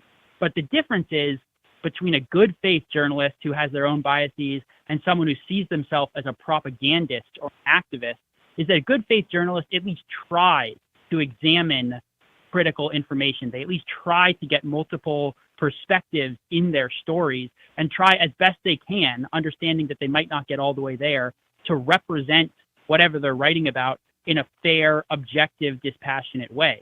The newsroom at NPR and a lot of these other media outlets that Berliner was describing is one in which particularly the sort of younger, more radical journalists no longer think of themselves as journalists in that way. They see themselves explicitly as activists whose job is to forward a political agenda, a partisan agenda to get Democrats elected, but also a left-wing ideological activist agenda to forward left-wing aims.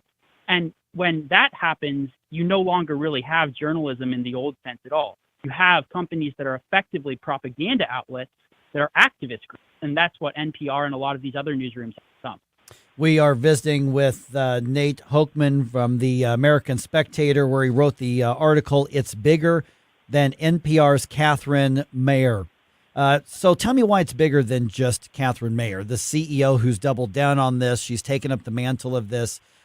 Like I said, we all know NPR's biases. Why is this so much bigger of an issue? And some people have argued that, hey, those on the right, the conservatives, they should be kind of encouraged at the reaction to this entire debacle at NPR. Why is that? Well, because a lot of conservatives and Republicans completely correctly over the last few weeks have expressed outrage at the fact that our tax dollars are funding what has effectively become a left-wing propaganda outlet like NPR. The reason that it's bigger than that is that our tax dollars are funding a huge number of left-wing activist groups, NGOs, nonprofits, foundations, etc. And most people don't even know that billions, literally billions of our tax dollars are flowing to these huge, powerful left-wing activist groups on a yearly basis. I mean, I quoted Congressman Jim Banks, who wrote last year that federal funding for leftist institutions and activities since 2016 amounts to over $3 billion taxpayer dollars. And Congress sent more funding to woke institutions and activities in 2017 and 2018 when Republicans controlled both chambers than it did in 2019 and 2020 with Nancy Pelosi in the Speaker chair. So our tax dollars are effectively flowing between and through Republican and Democratic administrations and Congresses to become this gravy train for left-wing activities well above and beyond NPR. And that, to me, should be totally unacceptable, particularly in moments where you have Republicans. Nate, is that the next battleground in the last minute or so that we've got? Is the battleground about the funding? I mean, you know, I don't want to tell anybody what they can or can't say. I don't believe in censorship, but I think you've got an excellent point on the funding of this. So is that where it should be as far as public funding organizations like NPR? I'm not saying cancel all their funding. If they can get it privately, good for them. But is it a matter of the tax dollars? Yeah, 100%. I fully agree. I don't think the government should come in and seize NPR's assets. But there's a difference between saying in a private business you can say what you want and that taxpayer dollars are obligated to fund you in those activities. And when you are sending billions of our hard-earned tax dollars to all of these groups like NPR, you know, there's nothing in the Constitution saying that we're obligated to send our money to people that hate us in our country. And I think it is totally reasonable and, in fact, necessary for Republicans and conservatives, when they have control of government, to ensure that this stops. All right. And the article, once again, is at the American Spectator. Nate, people want to follow you. Where can they find you? You can find all my stuff on my Twitter page at NJ Hochman, Hochman, at NJ Hochman on Twitter. All right, Nate, thanks for the perspective. Really appreciate it.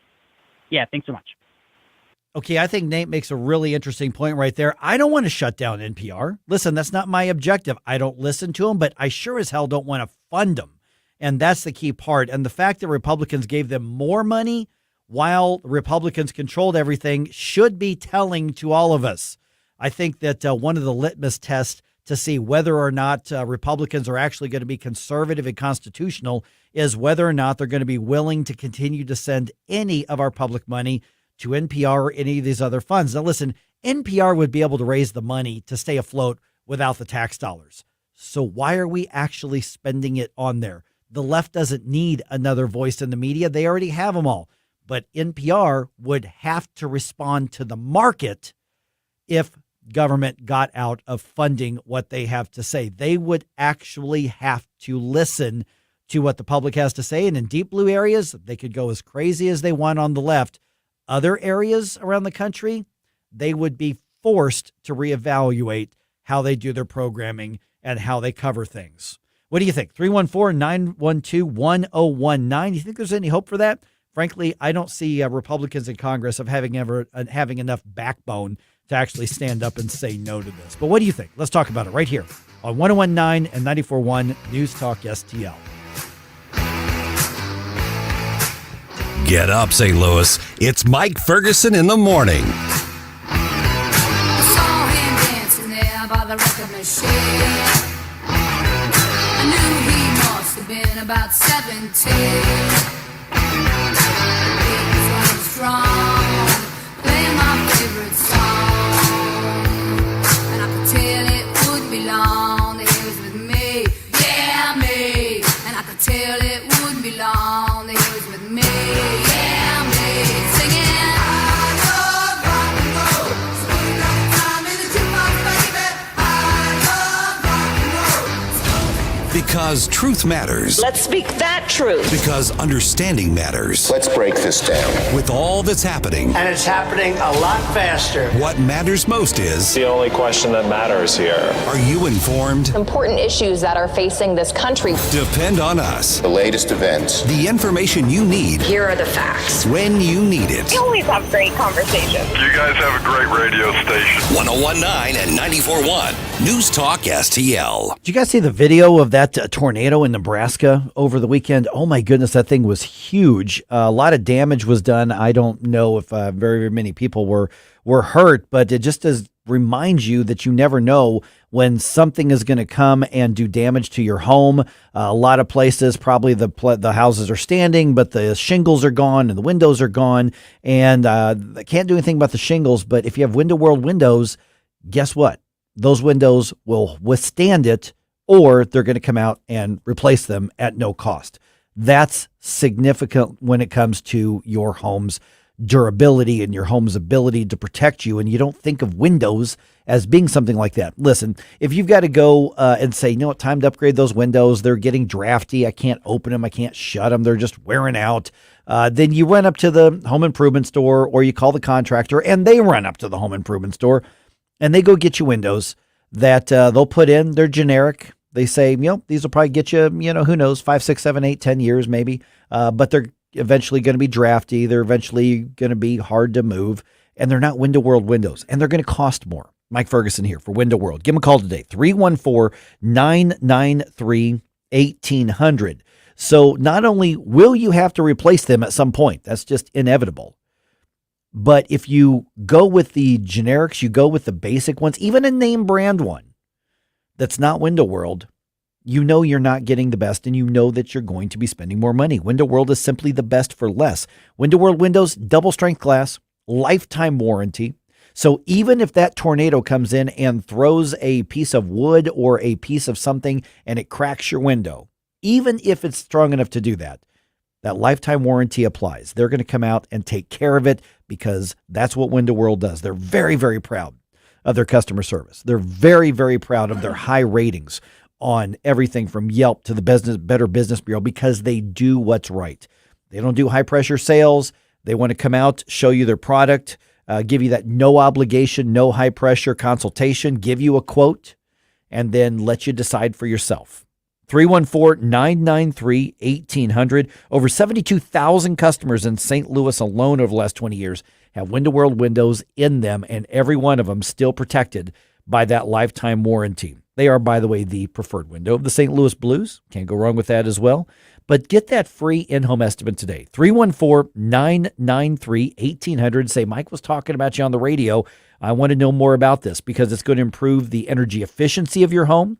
It's going to improve your security, and obviously it's going to improve the look and the beauty of your home as well.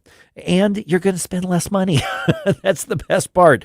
They are simply the best for less. It seems impossible, but they figured out how to do it. And you're talking to St. Louisans when you call 314-993-1800. Great big warehouse and offices right there off I-70 in Earth City. I drove past it yesterday, as a matter of fact. So give them a call. Once again, 314-993-1800. Window World, simply the best for less. Let them upgrade your home and then protect their part of it for life.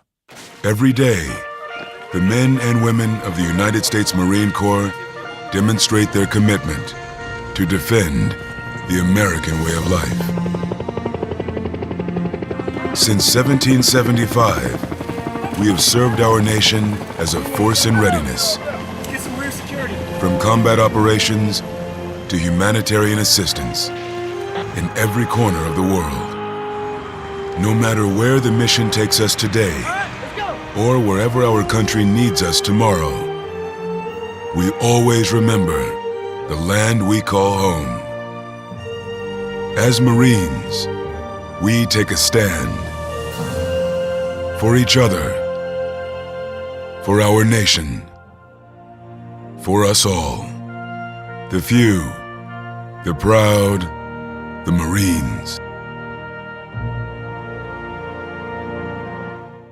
Larry Connors, USA. Hunter Biden and his artwork. Excuse me, Hunter. Apparently you're afraid of my words. What a coward. The art gallerist apparently claimed that one of Hunter's financial backers purchased most of his paintings for $875,000. What's this? Oh, it's a scribble, but really it's a man walking into his future and seeing his past at the same time. You are the epitome of white privilege. They were laundering money, and he had all of his friends coming forward to help him out. Larry Connors, weeknights at 6 on News Talk STL.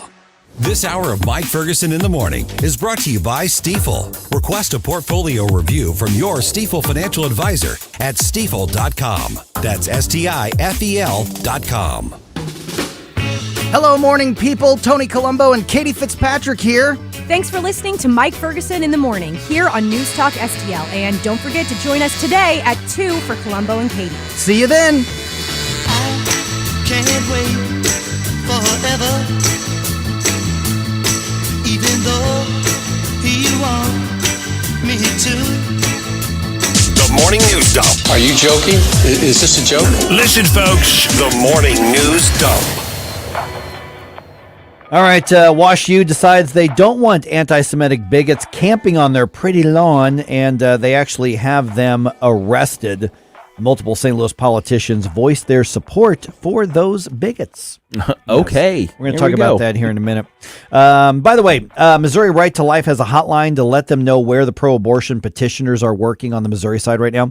Okay, here's the phone number, 417-413-4134. You call that number, say, hey, somebody's trying to get this pro-abortion thing or collecting signatures at whatever ABC place. Then Missouri Right to Life will send somebody out to counter that messaging and hopefully talk some people out of signing that petition. Yeah. So just remember that. That's out there. Or MissouriLife.org. You can get more information as well. Also, still ahead here, let's do this in the morning news dump here. It's official.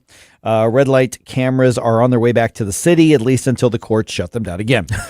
Okay. I want to go in more depth into this about 7:05, but here's the basics. Over 100 fringe pro-Hamas activists were arrested, and at least 3 police officers were hurt over the weekend at Washington University, one of them having what's being described as a severe concussion. Jeez. From this. With the vocal support of some St. Louis city and county politicians, the activists tried to set up an encampment to protest against Israel. At one point, the activist included young children in their human chains. We're talking about 10 years old. Of course. Well, the thing is, since they support a particular group, the use of children as human shields is standard operating procedure, Mike. Yeah, for that group in particular. Yeah. So think about who your tactics are emulating when you bring in children to a situation where you're basically locking arms and like, okay, we got to stand our ground. We're going to break the law. law. Yeah. Oh, my goodness. All right. So the left-wing extremists say all their comrades have been released. And what happened is they were told you can't set up a camp on private property. They refused. They got arrested. Right. There are no squatters' rights on WashU's campus. No, they're not. They have the money. Yeah. No, that's right. All right. Speaking of the anti-Semitic bigots, let's talk about what's happening with Hamas. Secretary of State Antony Blinken going to be in Saudi Arabia today. Actually, he's probably there right now, meeting with Arab leaders amid the ongoing war. An Israeli foreign minister says Blinken's going to then visit Israel tomorrow as they continue their ceasefire talks. John Kirby from the National Security he's the National Security Communications Advisor, was on ABC's This Week with an update. Hamas has not fully rejected it. They are considering this proposal on the table. If we can get that in place, then that gives you 6 weeks of peace. It gives you no fighting for 6 weeks, and that includes no fighting in Rafah. And what we're hoping is that after 6 weeks of a temporary ceasefire, we can maybe get something more enduring in place. It gives you 6 weeks of Hamas being restocked and rearmed is what it does. Yeah, that's all it does. You know, I don't know why we keep talking about this whole ceasefire this and ceasefire that. Yeah. No, we need absolute surrender. That's what you need for victory. And same way it was back in World War II. And there used to be a time in this country where we did not negotiate with terrorists. Yeah. Seriously. What is this? It's like, oh, hey, we need to sit down and negotiate with the people who raped our daughters. Well, I'm not negotiating with you. No. I'm going to put you in the ground. Yes, that's Israel's doing the right thing. Hopefully Israel doesn't cave to the pressure of the Biden administration. Yeah. All right, couple sports notes here. They win the series, but they fall short of the sweep. Cardinals dropped the last game of the series with the Mets on Sunday. Final in New York was 4-2. Redbirds start a series with the Tigers in Detroit today. First pitch for that one is at 5:40. All right, this was the biggest beatdown in the Battlehawks have ever served up. Oh, man. Ever. Awesome. AJ McCarron threw 2 touchdowns, including an 80-yarder to Hakeem Butler for a total of 185 passing yards. He had 213 total yards. AJ McCarron now halfway through the season already thrown for over 1,000 passing yards. And the defense absolutely destroyed them in the fourth. Takeaways, everything. And final score in Washington, Battlehawks 45, DC Defenders 12. Number 1 for live and local conservative talk. They always have great conversation. News, analysis, and opinion. It's a big case for the prosecution. Trump faces 34 felony counts of falsifying business records. On a legal expense, I got indicted for that. Is how to chant death to America. They exist, they feel empowered, they feel emboldened because of the way Joe Biden has handled this situation. 101.9 and 94.1. St. Louis is number 1 for conservative talk. News Talk STL. What's the key to maximizing the value of your outdoor space? Satisfaction. In getting a fence or deck that exceeds expectations with the highest quality, American-made material. And working with a team that cares about your project as much as you do. And adding safety and security for your family and pets to play, relax, and entertain. At STL Fenceworks, satisfaction is our core value. Doing it right the first time, standing above the competition. At STLFenceworks.com, your satisfaction is our passion. Looking for a cruise vacation? Cruise.com is offering its exclusive Sale of the Year to all listeners to this station. Every major cruise line, including Royal Caribbean, Carnival, Princess, MSC, and more, are on sale now. Call 1-800-507-9264 and book one of these deals while supplies last. Cruises start from as low as $39 per person per day. There isn't a better vacation value to places like Alaska, Europe, the Caribbean, South America, and more. Call one of the largest cruise specialists in the world at 1-800-507-9264. We'll find you a vacation that includes drinks, Wi-Fi, excursions, and more. Call 1-800-507-9264 That's 1-800-507-9264. Space is limited. Don't miss your opportunity to book the best deal of the year. That's 1-800-507-9264. Sponsored by Cruise.com. KLGY HD3 Clayton, K270BW Bellefonte, KNBS Bowling Green. This is News Talk STL at 1019, 94.1, and always streaming at newstalkstl.com. News this hour from townhall.com. I'm Rich Thomason. An infant among 4 people killed by powerful storms that raked parts of Oklahoma over the weekend. The storms, which spawned destructive tornadoes, hit the town of Sulphur really hard, according to Oklahoma Governor Kevin Stitt. Just like that, all the tax revenue, all these businesses in downtown Sulphur overnight have been wiped out. So we need to help Sulphur rebuild. The governor on KOCO TV, hospitals across the state reported about 100 injuries, including people apparently cut or hit by debris. With Secretary of State Blinken back in the Mideast now, a Hamas delegation is attending peace talks in Egypt following Israel's latest proposal for a Gaza ceasefire and hostage release deal. There's been a lot of effort by mediators to try to bridge the gap between the two sides. The main sticking point has been that Hamas has said it's only willing to talk about returning hostages in exchange for a full ceasefire and a full withdrawal of Israeli troops from Gaza. Israel, up to now, has been saying it's only ready to talk about a pause in hostilities. There is this report suggesting that Israeli officials are ready to talk about the restoration of sustainable calm in Gaza. This could be a formula of words that could help bring the two sides together. And that's the BBC's Yolande Nell. In poll after poll, President Biden's numbers looking pretty bleak. The latest poll from Gallup, reported by the New York Post, puts Mr. Biden's job approval rating at a dismal 38.7% in the first quarter of the year. Former President Trump's New York trial is off today. This gives Mr. Trump the freedom to hit the campaign trail. He'll be visiting Michigan as well as Wisconsin later in the day. Watching Wall Street, the Dow futures 61 points higher. NASDAQ futures are up 71 points, and the S&P futures better by 13. More on these stories at townhall.com.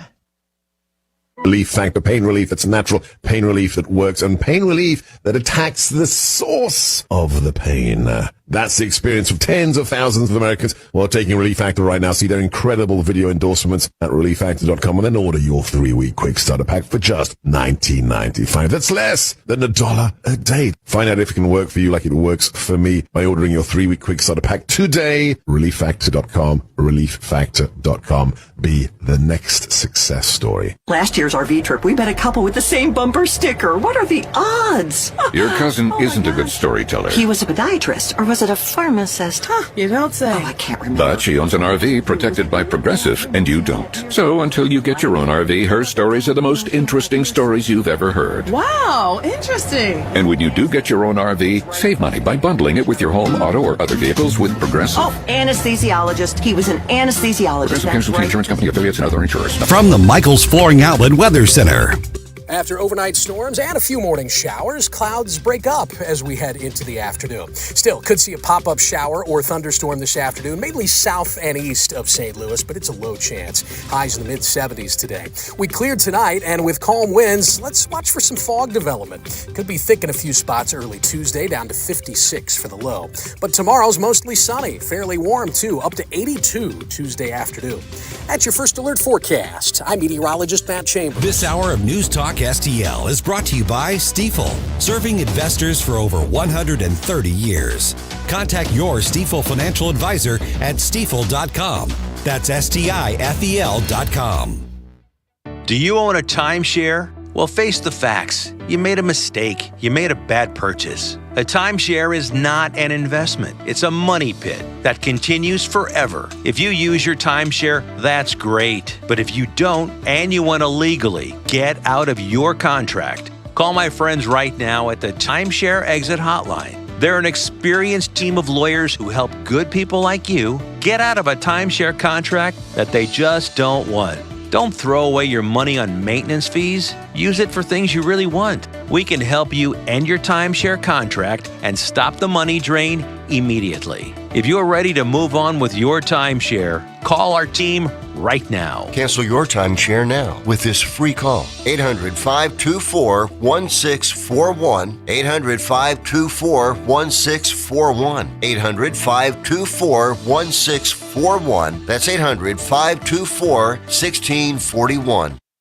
This hour of Mike Ferguson in the Morning brought to you by Window World. Simply the best for less. 314-993-1800 or visit windowworld.com.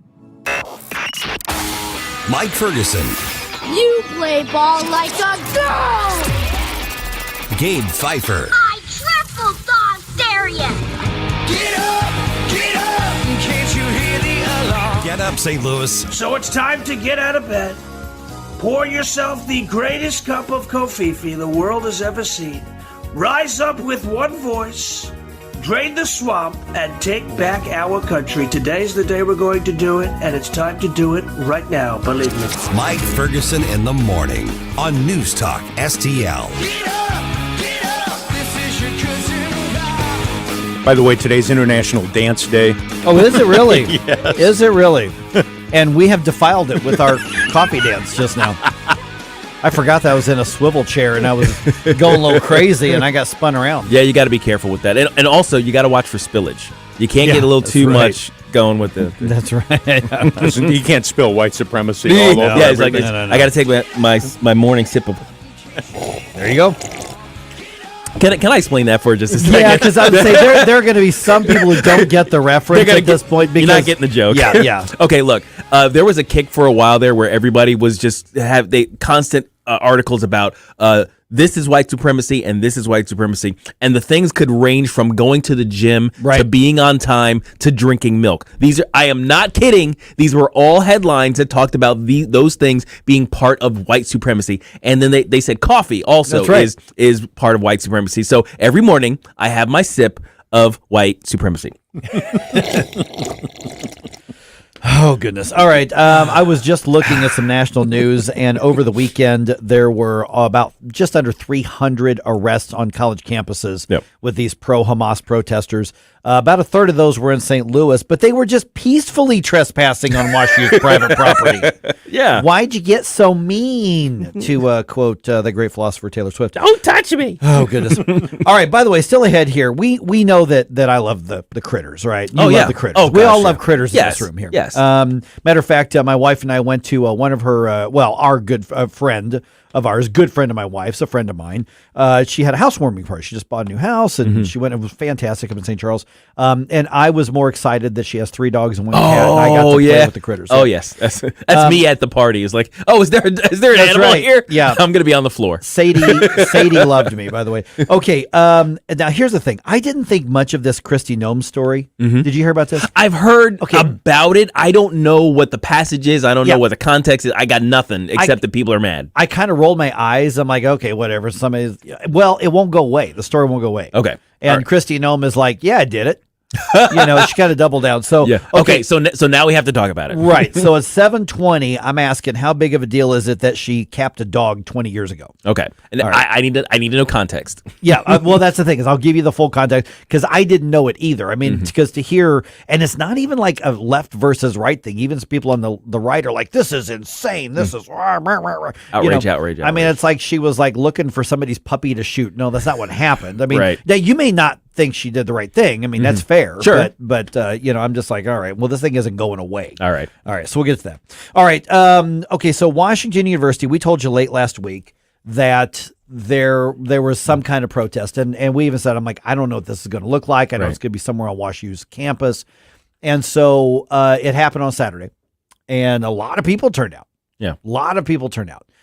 And Washington University sent out the WashU Police Department, which, by the way, is an accredited this is a real police department. This isn't campus security. These aren't mall cops. These are actual police officers. Yes. With arrest powers. And they said, you can't camp here. You have to disperse. This is private property. You're not allowed to do this. Now, there's a couple layers of debate there. One, it's a university campus. Should they allow the protest? Well, my argument is if all they were doing was making their statements and their marching and their signs and rally, then I think they should, because that's what a university in part is for. That's what it is should to be. exchange the ideas, Yeah. even disgusting, horrible ones like these people. Right. So long as we're talking common areas and stuff like that, and they're not keeping people from going about their business. Right. But if they want to have their protest, that's what college children do, is they protest. Yeah. But that's not what happened. Mm-hmm. They brought the camps. They brought the tents. They were going to occupy. Yeah. They said, look at what happened in Columbia, New York. Let's do that. Mm-hmm. And Wash U said, no. Our billionaire donors don't want our stuff besmirched. Now, I do have to give a little bit of credit to where Wash U actually said, no, we're not going to allow this. Yes, I was actually surprised by Wash U's response here. Same. And they gave them multiple warnings, and after a few hours, they said, you're going to go or you're going to get arrested. And we don't care who you are. There were some faculty members there. There were elected officials there. You know, there were obviously a lot of students there. And I have a feeling probably just a bunch of the professional protesters there. Yeah. Because we know from multiple reports last week, accusations now that George Soros and his foundations and affiliated are now funding a lot of these. Because you wonder, how do these people eat when they just travel around and there are funds that do this sort of thing. And those tents are brand new and identical colors and sizes. Like, wait a second. Size, What's going on here? So they like the pallets of bricks. Right. So they are, when the police were moving in, you actually saw them link up their arms as though they were on, the bridge in Selma. Right, exactly. Come on. Stand in solidarity, brother. Yes. They can't take all of us. Yeah, well, and turns out, they can. they can. Because police from at least 4 or 5 different jurisdictions, were there. Wash U police, county police, city police, Richmond Heights police. My guess is probably U City. I don't know, Clayton maybe. But there were multiple uniforms there. Oh yeah, and they moved in and they were not messing around. Well, yeah. I mean, how are you going to resist a line of actual men when you're sitting there doing your low T weak sauce bullcrap? You know. But here's the thing: is one, they did the whining. Like, they used excessive force. These were peaceful protesters. They say any force is excessive. That's the thing. Well, and Alderwoman Alicia Sanye, who was one of them, arm in arm with Jill Stein and all these Marxists, she did a video mocking the police, saying, look at all these terrible threats, and it was a bunch of hippies sitting around in a circle. There hadn't even been violence yet, and yet all these police are dispatched. So there are people being murdered and raped right now, and you can't get a response from the police because here's where they are. And she said, we have some sort of staffing problem, and yet they can they can send police out to this. I'm thinking, that is so disingenuous, dishonest, so immoral. I hate it. Oh my gosh. Those type of people, they need to be called out on the carpet as much as possible and prevented from getting power at all costs, guys. Come on. And Megan Green, the Board of Aldermen president, also there. Apparently, she's also an adjunct at WashU, and she teaches something there. And underwater carpet weaving, something activism. I don't know. Yeah. And so she was like, I'm going to be the moderator. Telling the police, let me back there. I'm going to talk to the administration. Don't you know who I am? And the police were like, disperse or you're going to be arrested. Right. And so Jill Stein's like, I will come and be the moderator. And they're like, disperse, you're going to be. Well, Jill Stein did get arrested. But, Megan Green then ranting about the police and the use of force and all these sort of things. So I'm just going to put this out there. Okay. It dawned on me that we know that St. Louis City has a far left government. Yeah, it's a deep blue pocket. The St. Louis City Republicans are doing noble work, doing what they can, trying to build up a resistance, trying to build up an opposition. But every time you do a taxable transaction, the government you're funding is led by these people. It's true. Who are protesting on behalf of Hamas, who's supporting Hamas. Who are anti-Israeli. They are anti-Semitic. They're anti-police. The anti-police. They're demanding that they divest from Boeing, and so they're anti-police. So I'm just going to put the question out there: is it time to say maybe when I go out to eat, there's a really nice restaurant in the city, but I'm going to go to the really nice one in St. Charles instead. It's Maybe a good question. even to the county, and then some of the county people were spouting off too, but it was the city people who were there. Yeah. And I mentioned that to my wife, and she goes, I just really hate to punish the business owners. Mm-hmm. I said, well, they're the ones electing these people. Yeah. So maybe they need to feel this a little bit more. Now, am I calling for a boycott of the city? No, it's not what I'm doing. No. But I'm talking every time you decide to get gas, Mm-hmm. you go out to eat, Cardinals games, much as I hate to say it, Battlehawks games, Mm-hmm. you are doing a taxable transaction. Inside the city. Inside the city. And they're getting that revenue. Right. That helps fund the government that's run by these people. That's true. Do you want to keep doing that? Or should you say, maybe I'm going to withhold that? Yeah. And not fund the government led by these people. I mean, and that's the thing. We don't really call for boycotts on the right. We don't really do boycotts on the right. I should say. I mean, I'm not a big boycotter. There are people who kind of call for them, or they say, "Hey, we don't do this. Here are the people who are against you, so don't give them money." But the thing is that those are just decisions, market decisions. Those are just decisions. So what you're talking about is instead of thinking of the restaurant downtown, you think of the restaurant in the other direction. Right. That's and to me, that's not that big of a deal. That's not. It's like I'm going to go out of my way to do this. No, I'm it's going just to protest. I'm going to call. I'm saying you're going to spend your money somewhere. Somebody's going to sales tax it. Yeah. Does who sales taxes it make a difference? Right. So should it factor in your decision making? Right. Now, in terms of public safety, my decisions not to go to the city for certain things is part of that entered the equation somewhere along the way when I realized how bad the city was in terms of the public safety at night. I said, okay, it's evening. I'm planning a dinner date with the wife.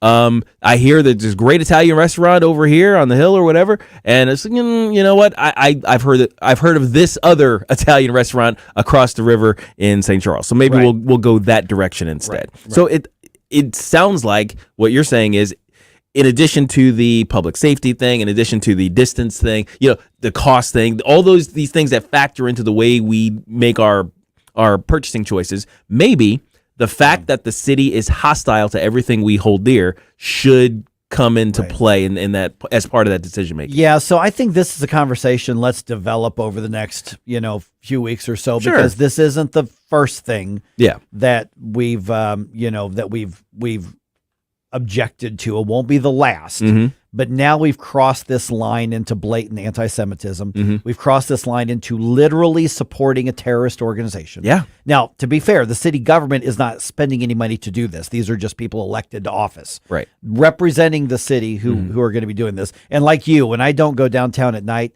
it's not a boycott. That's I don't want to get killed. Yeah. It's just part of the decision making. That's just, my personal safety. And my wife's personal safety. Mm-hmm. And so that's all that is. But I just want to put that out there. I want to kind of spark that conversation. Yeah. And I think that's something that we're going to touch on in the weeks to come. Mm-hmm. All right. All right. Christy Nome capped a dog. Yeah. Like 20 years ago. And she's catching a lot of heat for it now. Yeah, because it's in her book. Yeah. So I'll tell you what happened. I didn't realize this was going to be a thing, and it's a thing. It turned into a thing so big right now. Right. There are people saying, well, her political career's over now. She'll never be vice president. What a monster. President. Okay, well, I'll tell you what happened. Maybe what she did was terrible. You tell me. Mm-hmm. We'll do that right around 7:20 at 101.9 94.1 News Talk STL.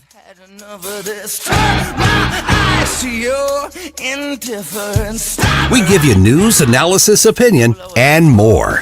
Only on News Talk STL. Get up, can't you hear the alarm? Get up. Get up, St. Louis. It's MIike Ferguson in the morning. What are you waiting for? Get up. The Vic Porcelli Show. This year happens to be the 120th anniversary of the 1904 World's Fair being in St. Louis. We're going to talk to Sarah Angleton, who wrote a great book about it, Monday at 10:05. Weekday mornings at 9 on News Talk STL. Springtime in St. Louis means one thing. That's right. Golf is back, baby. Whether you're a beginner or a scratch golfer, you're sure to enjoy your golf experience at Sugar Creek Golf Course. Sugar Creek is a scenic and challenging course and well suited to golfers of all abilities. Located in High Ridge, just 10 minutes from 270 and Gravois. At Sugar Creek Golf Course, our courteous and professional staff has one goal: to make sure your golf experience is enjoyable. To book your tee time or to learn more about the special event and banquet facilities, simply visit sugarcreekgolfcourse.com. News Talk STL is proud to have Doug Voss as part of our lineup every week. Doug has been a staple on St. Louis radio for many years as one of the leading financial experts in the area.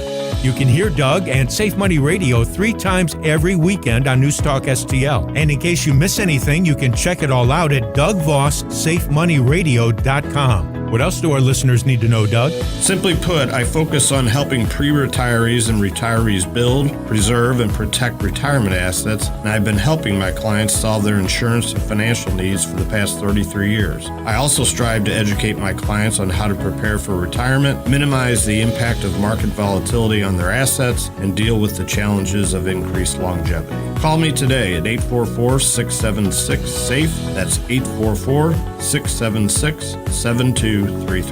Doug Voss is a registered representative. Securities offered through DHL Securities, LLLP, member FINRA and SIPC. The future depends on teachers. Every day, teachers are shaping our tomorrows, starting their students on journeys that will change the course of history. Right now, in a classroom somewhere in the United States, there's a teacher inspiring a future scientist who will make preventing pandemics through life's work, sharpening the mind of an aspiring environmentalist who will help combat climate change, and generating possibilities for a student who will become the first in their family to graduate college.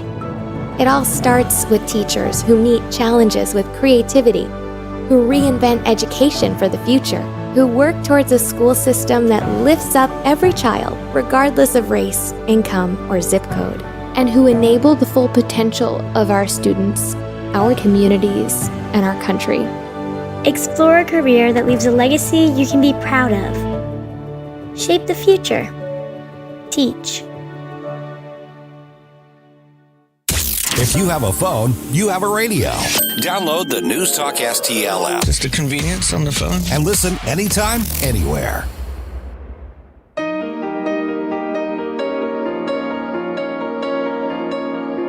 Hey, this is Rob Carter. Join me weeknights at 8 p.m. as I challenge our politicians, expose the political press, and analyze pop culture. It's the Rob Carter Show, weeknights from 8 to 10 p.m. here on News Talk STL. Now let's get back to the best men's league over 40 backstop in St. Louis. MIike Ferguson in the morning. My game got canceled this weekend. I was very sad. Oh, it did because of the rain? Well, the rain delayed a high school game out in Alton, which then delayed a college doubleheader. And then by the time all the old men showed up, they're like, for our 5 o'clock game, they're like, oh, it'll be 7:30 or 8. I was thinking it'll be midnight before we get you started. And of course, all of us, all players were like, sure, we'll sit around and play. The wives were like, really? The umpires were like, nope. So we got okay. All right, what's this deal with Kristi Noem killing a dog? This popped up. I'm like, okay, well, something happened. And I didn't think, I'm like, more weirdness of the political season. But this is like going on and on and on and on and on. Okay, I'll get to that in just a second. By the way, pro-life work and the pro-life movement isn't limited to politics and policy. Listen, at its core, this is a heart-to-heart effort. And we've got updates on how you can be a part of it. Let's do that right around 7:35. Okay. By the way, quick story, because it's animal related. Yes. Yesterday, I'm downstairs. My wife's getting ready. We're getting ready to go to her church, and I look out and there's a baby squirrel on the patio. Oh, like a baby squirrel. Baby squirrel, a little guy. Yeah, and he's laying down and he's like not moving. Okay, and I'm like, that's weird. Mm-hmm. And he opened his eyes. He was looking at me, but he wasn't freaking out. Okay, and he was probably only 5-6 feet from the door. And I went, Rachel, come look at this. She comes down and the thing kind of looks up at us and lays back down. I'm like, something's wrong. I'm like, I'm gonna go see if it's like hurt or something. And so I open the door and I stick out there and the thing doesn't move. It just looks at me, which is really weird because I'm not that far from it. I'm like from me to you. Oh, wow. Okay. Yeah. And then I hear hissing and a growl, and Rosie wants to go get lunch. Oh, yeah. So I have to shut the door real fast, Yeah. and Rosie's mad now. And then I look up, and the thing found enough strength to get away from me. Oh, okay. He's like, I realized, oh, no, and I'm then in trouble. Rosie was mad at me for not letting her go eat the squirrel. And her tail was puffed up, and I went to calm her down, and she roared at me, and I went, hey. Because I can snap my fingers and put and she knows not to mess with He's me. like, oh, that's right. I'm sorry. I forgot. I'm a small tiger. I'm not a big, I'm not a full grown. Is that when you go to her middle name? That's right. Rosalita Butthead Ferguson. So Rosie's a jerk. Yeah. Is what it is. Looking to kill small animals. Right. So I say that to set the framework that I love animals. Well, yes. I like animals. Yeah. I'm not an animal rights person because I think most of what they do is stupid. Right. I love many animals because they're delicious, but I like animals for a variety of reasons. Yes, exactly. There's room for all of God's creations. That's right right. next to the mashed potatoes. Heck yeah. All right. So apparently Christy Nome has a new book coming out. And it's called No Going Back, The Truth on What's Wrong with Politics and How We Move America Forward. Okay. Well, almost every politician does this. This is a prerequisite for, running for something else, which means that she's got aspirations. She's got aspirations, which is fine. Yeah. I am a sucker for the political humble brag books. I know they're ghostwritten. Oh, I yes. know, but apparently in this book, she recounts about 20 years ago or 20 some years ago, they had a hunting dog named Cricket. Mm-hmm. And according to the Guardian that wrote the article, the dog was untrainable. The dog broke into a neighbor's chicken coop and attacked some of their poultry, their livestock, and bit somebody, a person. Okay. And so she put the dog down. Yeah. And when you're on a farm, that's what you do. You know how you put dogs down? You shoot them. You shoot them. That's life on the farm. That's how it goes. Yeah. And people have lost their freaking minds. And this is not Democrats doing an aha thing. Well, no. There's a bunch of Republicans and, so-called conservative pundits like, I can't believe this is this is awful. This, kind of thing. And I saw this and I'm like, well, I don't like that. You had to, or you shot a dog. That was what you thought was the best option. But I'm like, really? Yeah. This is what everybody's mad about? See, what's funny is, back in the day, like I remember, talking to and hanging out with my family on my mom's side. They lived out in a farm in Pennsylvania. We actually purchased some land out there now, so to keep it in the family. Oh, good. So in any case, so is my mom's name, my mom comes from the Tracys, and this was Tracyville. So this all of the family has these large plots of land that are next to each other. They have this whole area. And as a kid, I used to go out there every summer. And yeah, life on the farm is different. Life in the country is different than it is if you're in the suburbs or an urban area where, if you have a sick animal, you take it right over to the vet. It's like 15 minutes away, right? It's like, oh no, my little critter is, 27 years old and is getting real slow. I think it's time for her to pass. I'm going to take her over and have her gently, have gas administered and that's how that would go in the suburbs or in the urban area. In the country where the vet is an hour and a half away. Maybe. Yeah. Maybe if you're lucky. Yeah. Or they've got, if they might be in your town today, otherwise they'll be in your town next week. They're traveling through and stuff like that. If you have an animal on hand that is basically is untrainable, you would not wish as a pet for any neighbor, is not a hunting dog and is a danger to both you and your livestock and every livestock of all your neighbors, you put the dog down. Well, I'm sorry, this is old Yeller style stuff going on here. That's what the book was about. It's life on the country. Well, we had when I lived out in the country for a little while out in Illinois, we had to put animals down every once in a while. That's how you did it. I mean, like what do you expect? Nobody enjoys it. It's just it just is. Now in this case right here, if she's right and the animal had actually bit somebody, which by the way, if you have what's determined to be, sometimes they'll call it a vicious animal or whatever. I mean, you take it to the shelters here, they just quietly do it in the back. Now, they'll inject it with something. It won't be, instant like that. It's by court order. Right. Basically, or by a statute. I think animals that are determined to be vicious are to be put down. That's a statute in a lot of townships. And yes, you could try to train the dog, but if it's already attacked livestock, it's just the way it is. So I guess the more I read about the story, I'm like, why is this a big deal? Yeah. By the way, Larry, here in about 2 minutes or so, Larry Connor's commentary is about this. Okay, good. So we're going to get his take on this. By the way, this is my first time hearing this story, so this is my natural, my instant reaction to this. Bill Bobot says, I don't understand what the big deal is about Christy Nome shooting her dog. Dick Cheney once shot a guy. That's right. So true. Not wrong. Yeah. As a hunting dog instead of a hunting buddy. And not only was there a dog, I believe there was also a story about shooting a goat on the farm besides the dog that she had to shoot. Okay. Mm-hmm. Yeah, I didn't know about that one. There was an unruly goat. Yeah. Well, you can't have the goat messing up. Yeah. It's like goats eating stuff, terrorizing other animals. Like, I'm sorry, but here's goats do. Yeah. Folks don't seem to understand what it's like living on a farm, growing up on a farm. Do you think handling them? The people who are complaining about this know where the beef in the beef section at the I don't supermarket think so. comes from? No. You don't. It just shows up in the packaging there. It's like, why do you have to hunt animals? Just go to the store and get some meat. So Christine, that's right. Well, as my dad used to say, you don't want to see how any of this stuff is made. No. He would.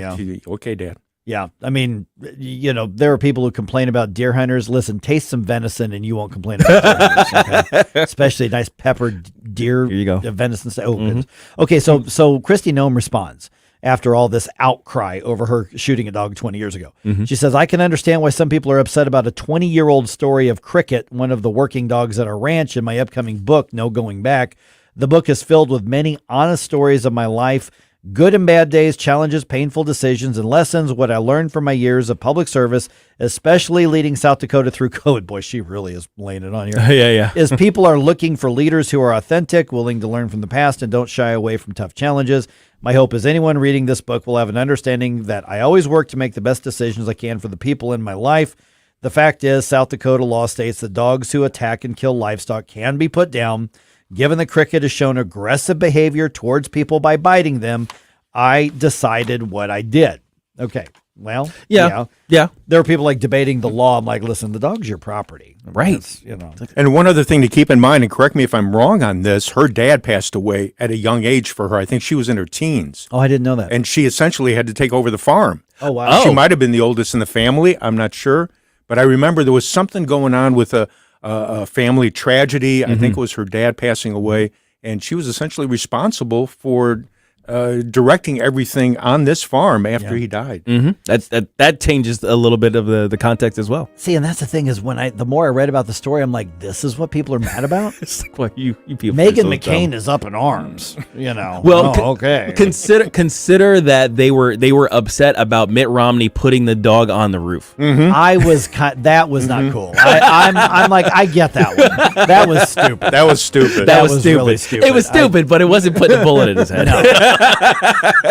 Oh man! So all right. yeah, I want to know I can see the outrage. I don't understand, where it's coming from. But given the group of people we're talking about, I mean, having lived out in the middle of nowhere in Camp Point, Illinois, for for a few years, where we had to do that with animals every once in a while, I just didn't realize that there are still people who are like, I can't believe you actually killed an animal. Well, what do you think happens? They need to watch Old Yeller again. Oh, my goodness. I'm curious as to what Larry Connors thinks about that. Here's his commentary coming your way here in just a moment. Get up. It's Mike Ferguson in the morning. From the Michael's Flooring Outlet Weather Center. After overnight storms and a few morning showers, clouds break up as we head into the afternoon. Still, could see a pop-up shower or thunderstorm this afternoon, mainly south and east of St. Louis, but it's a low chance. Highs in the mid-70s today. We cleared tonight, and with calm winds, let's watch for some fog development. Could be thick in a few spots early Tuesday, down to 56 for the low. But tomorrow's mostly sunny, fairly warm too, up to 82 Tuesday afternoon. That's your First Alert forecast. I'm meteorologist Matt Chambers. I'm Dr. TJ, owner of the the Institute of Natural Health, co-owner of Optimal Nutraceuticals, and the host of Wellness 101. Wellness 101 is designed to cut through the nonsense and provide you common sense, science-based information regarding health and wellness. On the show, we discuss topics like thyroid health, gut health, hormone optimization, and many others. Our show airs Saturdays at 10 a.m. and 2 p.m. and Sundays at 11 a.m. and 3 p.m. right here on News Talk STL. For more information, visit us at inhstl.com.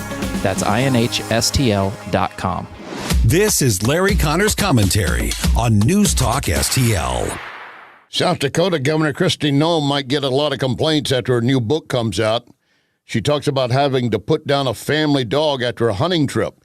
She took the 14-month-old dog on the hunting trip, but the dog would not learn from the older dogs, ended up chasing the birds, ruining the hunt, and then got loose on the way home, attacked the farmer's chickens, killing several. Then when Kristi Noem tried to grab the dog whipped around to bite her. And she said, I realized at that moment I had to put her down. Now, the story is in the book to show that she believes sometimes difficult tasks must be carried out, and she's not afraid to do so. Okay, I understand that. But I also want to know, and I don't see it from this story, did you exhaust all other options before you took the dog into a gravel pit and shot it? Question, have you ever had to put a pet down? They were sick, suffering. One of my grandsons had a cat losing a battle with cancer. He and his mother knew what had to be done, but they couldn't do it. They asked if I would take the cat to the vet to be euthanized. I agreed.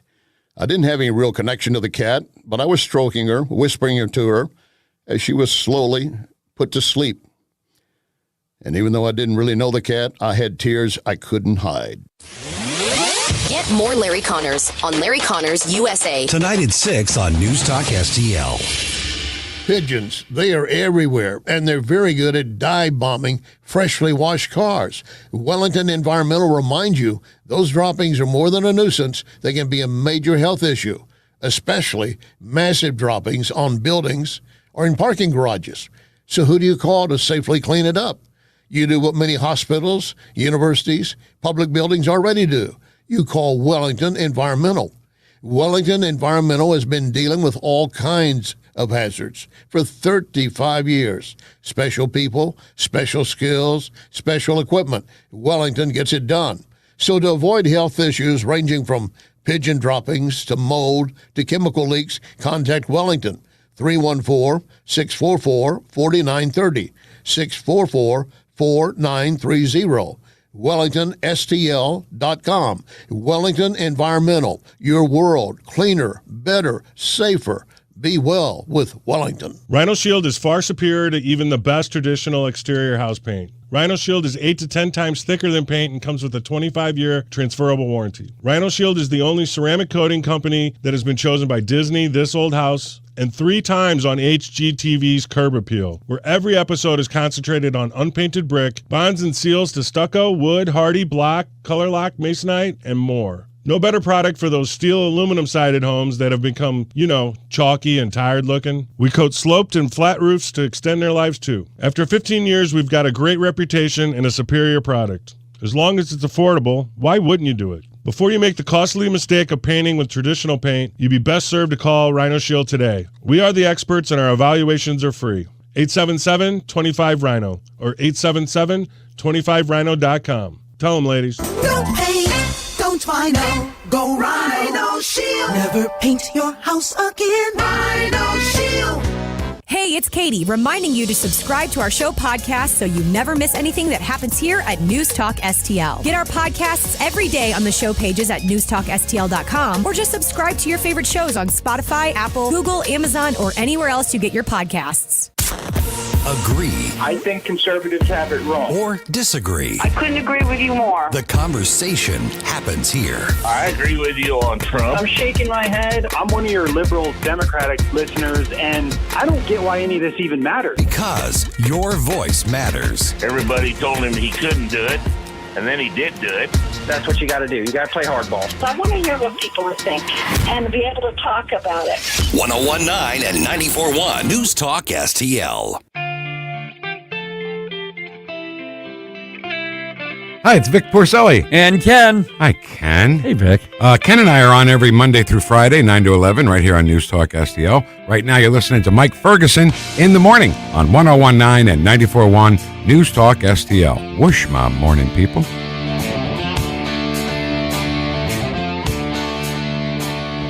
All right, we had a pretty intense discussion with Steve Rupp from Missouri Right to Life on Friday, which we played really early. If you missed that, go to our podcast, and you can find that and share it.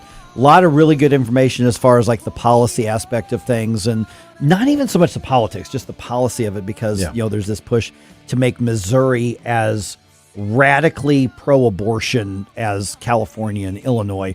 And I think a lot of times we get lost in the policy and the politics, and we can't let the left win, and we can't let that party win, and we can't, and that sort of, and we forget what we're actually talking about are beating hearts. Yeah. And actual human beings. And so it's important to get a holistic look at this. Okay. 7:39 right now. I'm MIike Ferguson. Got Gabe here, got Stell here, joined by Levi Hart from our friends at Thrive.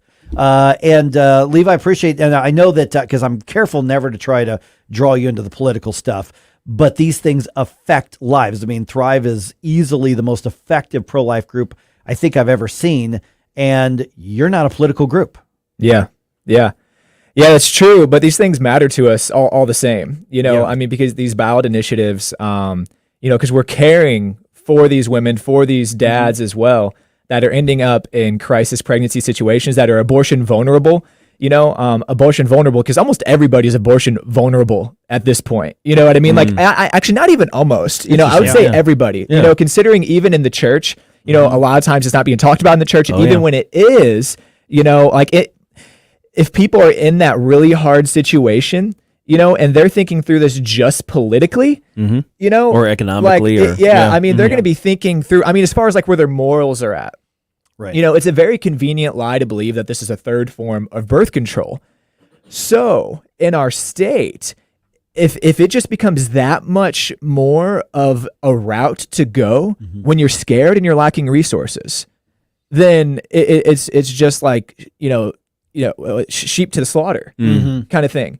So as much as like our lane as Thrive, like what we actually do is we empower people with authentic choice, right? By coming alongside of them with medical resources, with physical, financial, emotional, spiritual resources to empower them to make a choice, which over 80% of the time is parenting.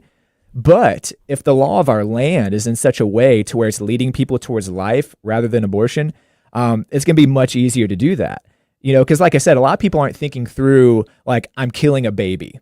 That's not really the mindset going on here for most people having an abortion. Yeah. For most people, they're scared, they're in a hard situation, and they're buying the lie that this is a third form of birth control. And that lie gets put out all the more if the law in our land, which what these ballot initiatives are going for, is abortion up to 9 months. You could probably heard this stuff from Steve Rupp. Oh, yeah. Abortion without parental consent.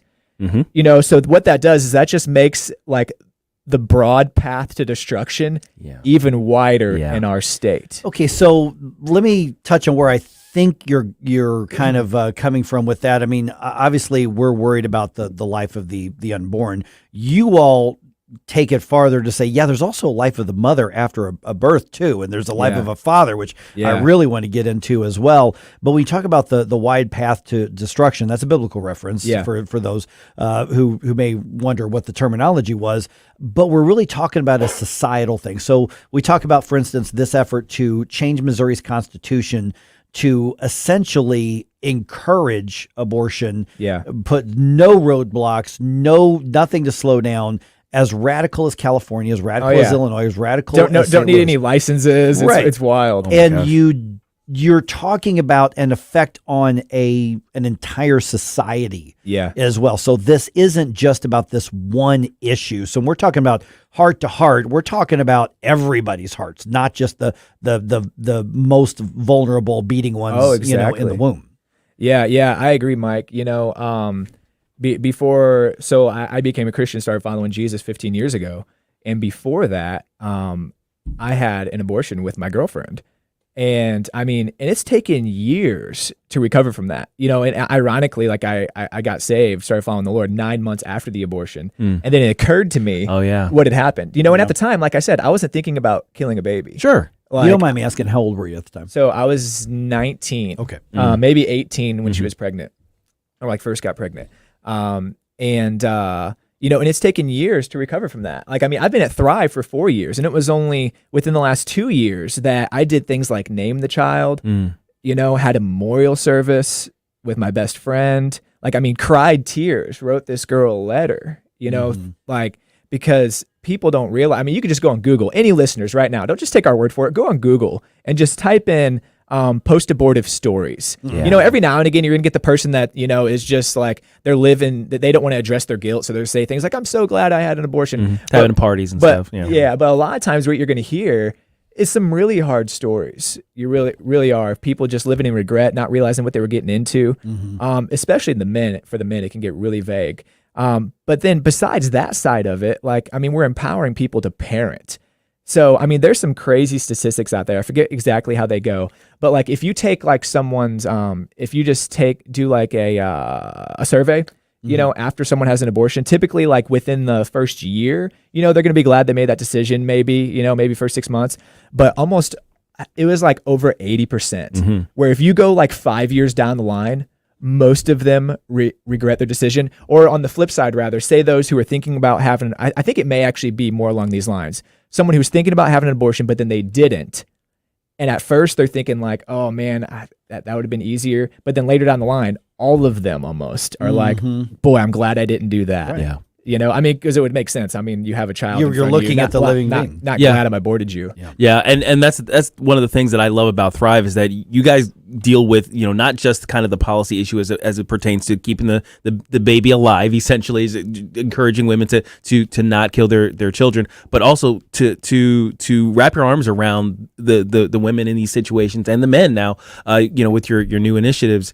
And it's so encouraging that we can, whenever the left kind of accuses us of saying, oh, you only care about the keeping the baby alive, you're only a pro-birth, all these other things, we can directly point to Thrive and say, this is the type of stuff we want to do. You're right. I mean, there's people besides the babies. Yes. I mean, we are all for the babies, obviously. Yeah. But there are lives being impacted in huge ways by either having an abortion or choosing to parent. Those are huge life decisions. I'm going to put you on the spot live on the radio. You got a few extra minutes to hang around with us? Yeah. Okay, we've got to do a quick information segment, but I've got some more questions for you about the parenting and what you're doing at Thrive as well. That's different because a lot of times people hear anything with pro-life, they're like, oh yeah, here's the political thing. I already made up my mind one way or the other, but we're not. We're talking about actually saving and supporting and being involved in those lives as well. Yeah. So much deeper than the politics. I'm not downgrading the importance of the politics. I'm not downgrading the importance of the policy, but we got to get out of this mindset that the pro-life discussion is all in one lane of government. Yeah. It's just so much bigger. Most of it is not. All right. So we've got Levi Hart here from Thrive going to hang with us until, can you hang till top of the hour? Yeah. Okay, great. Well, let's do that here and continue this conversation in about 2.5 minutes on 101.9 94.1 News Talk STL. Turn from your fighting and rest in his mercy. Choose life that you might live, the life that he gives you forever. Choose life the way that is true, from the one who chose you, your Father in heaven. Choose life. Mike Ferguson in the morning. Trust the Lord with all your heart, with all of your soul, and all of your being. Hold on, listen and obey. In the fast-paced world of digital marketing, making connections is a challenge for any business. But what if we told you there is a place where connections aren't just made, they're grown?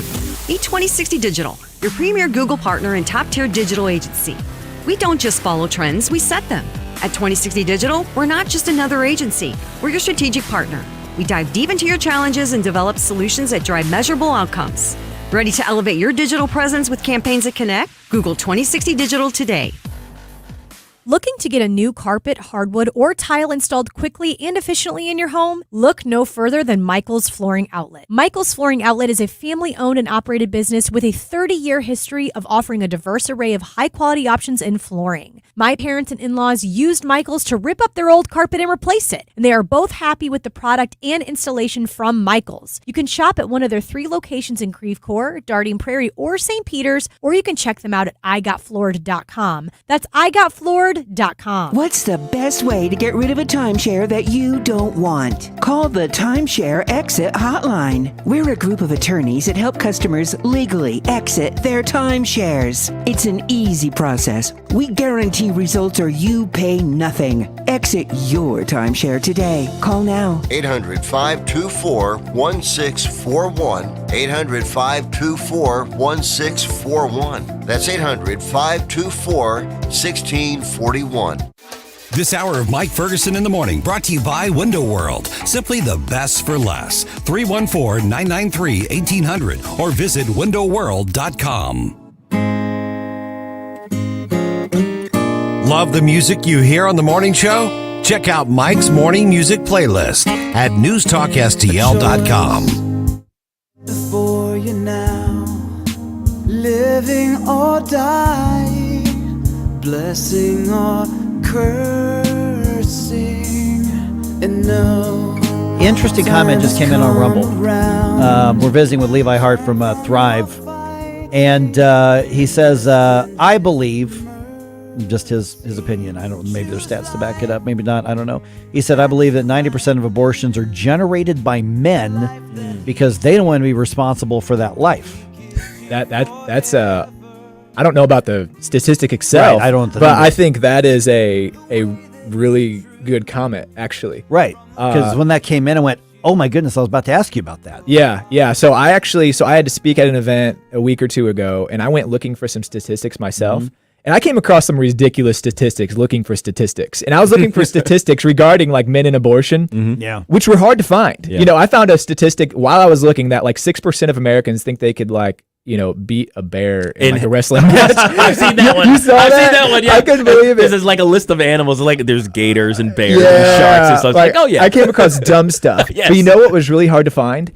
Any statistics on men and abortion. And specifically, and what that tells me is it's not being talked about. Yeah. Right? So I'm glad that he mentioned that. That's really cool. Yeah. So what I eventually did find, because I was sharing this message, was our executive director at our Thrive Metro East location texted me and said that 83% of women would choose to parent if the dad was supportive and involved. Man.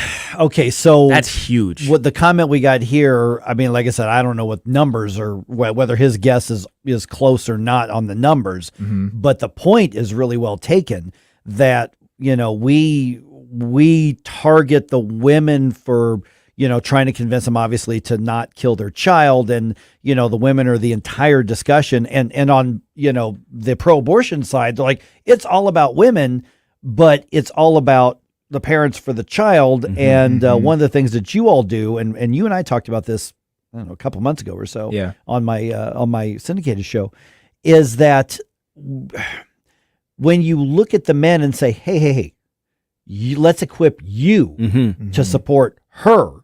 Or provide for her, whether or not they're going to stay together, that makes a massive difference. And I think, huge. Gabe, you and I were at the big shindig. Yeah, the last one. And that's where I first found out about this. Yeah. Is you, I think, talked about that on the stage. And I went, finally, yes, that's out there to where you're saying, hey, the men had a role in creating this at-risk life. Yeah. So let's get the men involved in taking responsibility and being men. Talk about what you're doing with that and for the men. We're not talking about just slapping them on the wrist. No. We're talking about equipping them to take responsibility. Love the music you hear on the morning? We do love it. But let's Yeah. So one thing we're pioneering right now is male patient advocacy. So that's huge. So whenever the woman's coming in for an appointment, we're encouraging her to bring the dad along as well. Like, obviously, we're not even using the words dad at that time because a lot of these are people looking for abortions. You know what I mean? So we're just meeting them where they're at to start.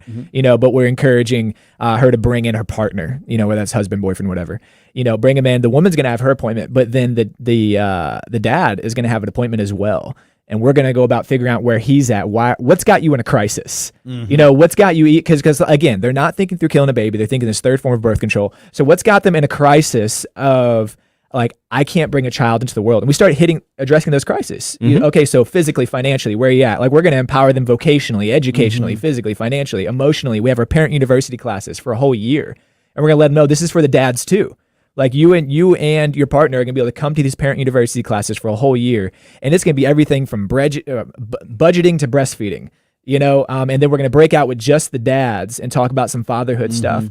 So we empower them in all these ways that by the time she's gone to the ultrasound and she sees the 80% number seems to be a regular statistic, but over 80% of women who see an ultrasound are going to choose to parent simply because they realize, oh, wow, this is a baby. That's a baby. But the difference is when you empower them first with all these resources, before that happens, they don't walk out overwhelmed that it's a baby. They walk out celebrating that it's a baby. And if you get the dad to do that first, that's the biggest game changer. Because again, that statistic, 83% of women will choose to parent. You have a supportive father in the picture. So we get that dad in there for that very first appointment as well. And he is instead empowered to be a parent. I mean, this is just like last week. I was sitting down with a dad, came in, and this guy just got hit by a car like a week before coming in. Like literally.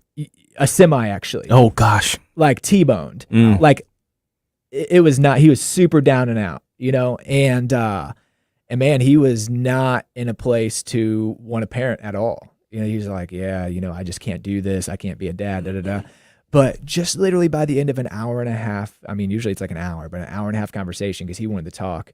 By the end of it, I mean, here, check this out, guys. In the middle of it, he looks at me and he says, "Do you believe in God?"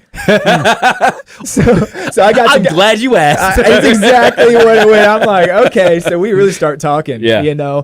By the end of it, the guy is giving his life to Jesus in tears and deciding to be a dad. Oh, that's awesome. Those are the type of stories that I really love to hear. And at that gala that MIike and I were at, there was a particular story that you guys went over, and it was one of the video packages and everything. Yeah. I loved what came out of that. Tell our listeners, because I don't think as many of our listeners were able to attend that night. Tell a little bit about one of those stories, just so they can kind of put some info on it. You got a couple minutes on it. Sorry to short shrift in there. No, that particular one, that one was really cool.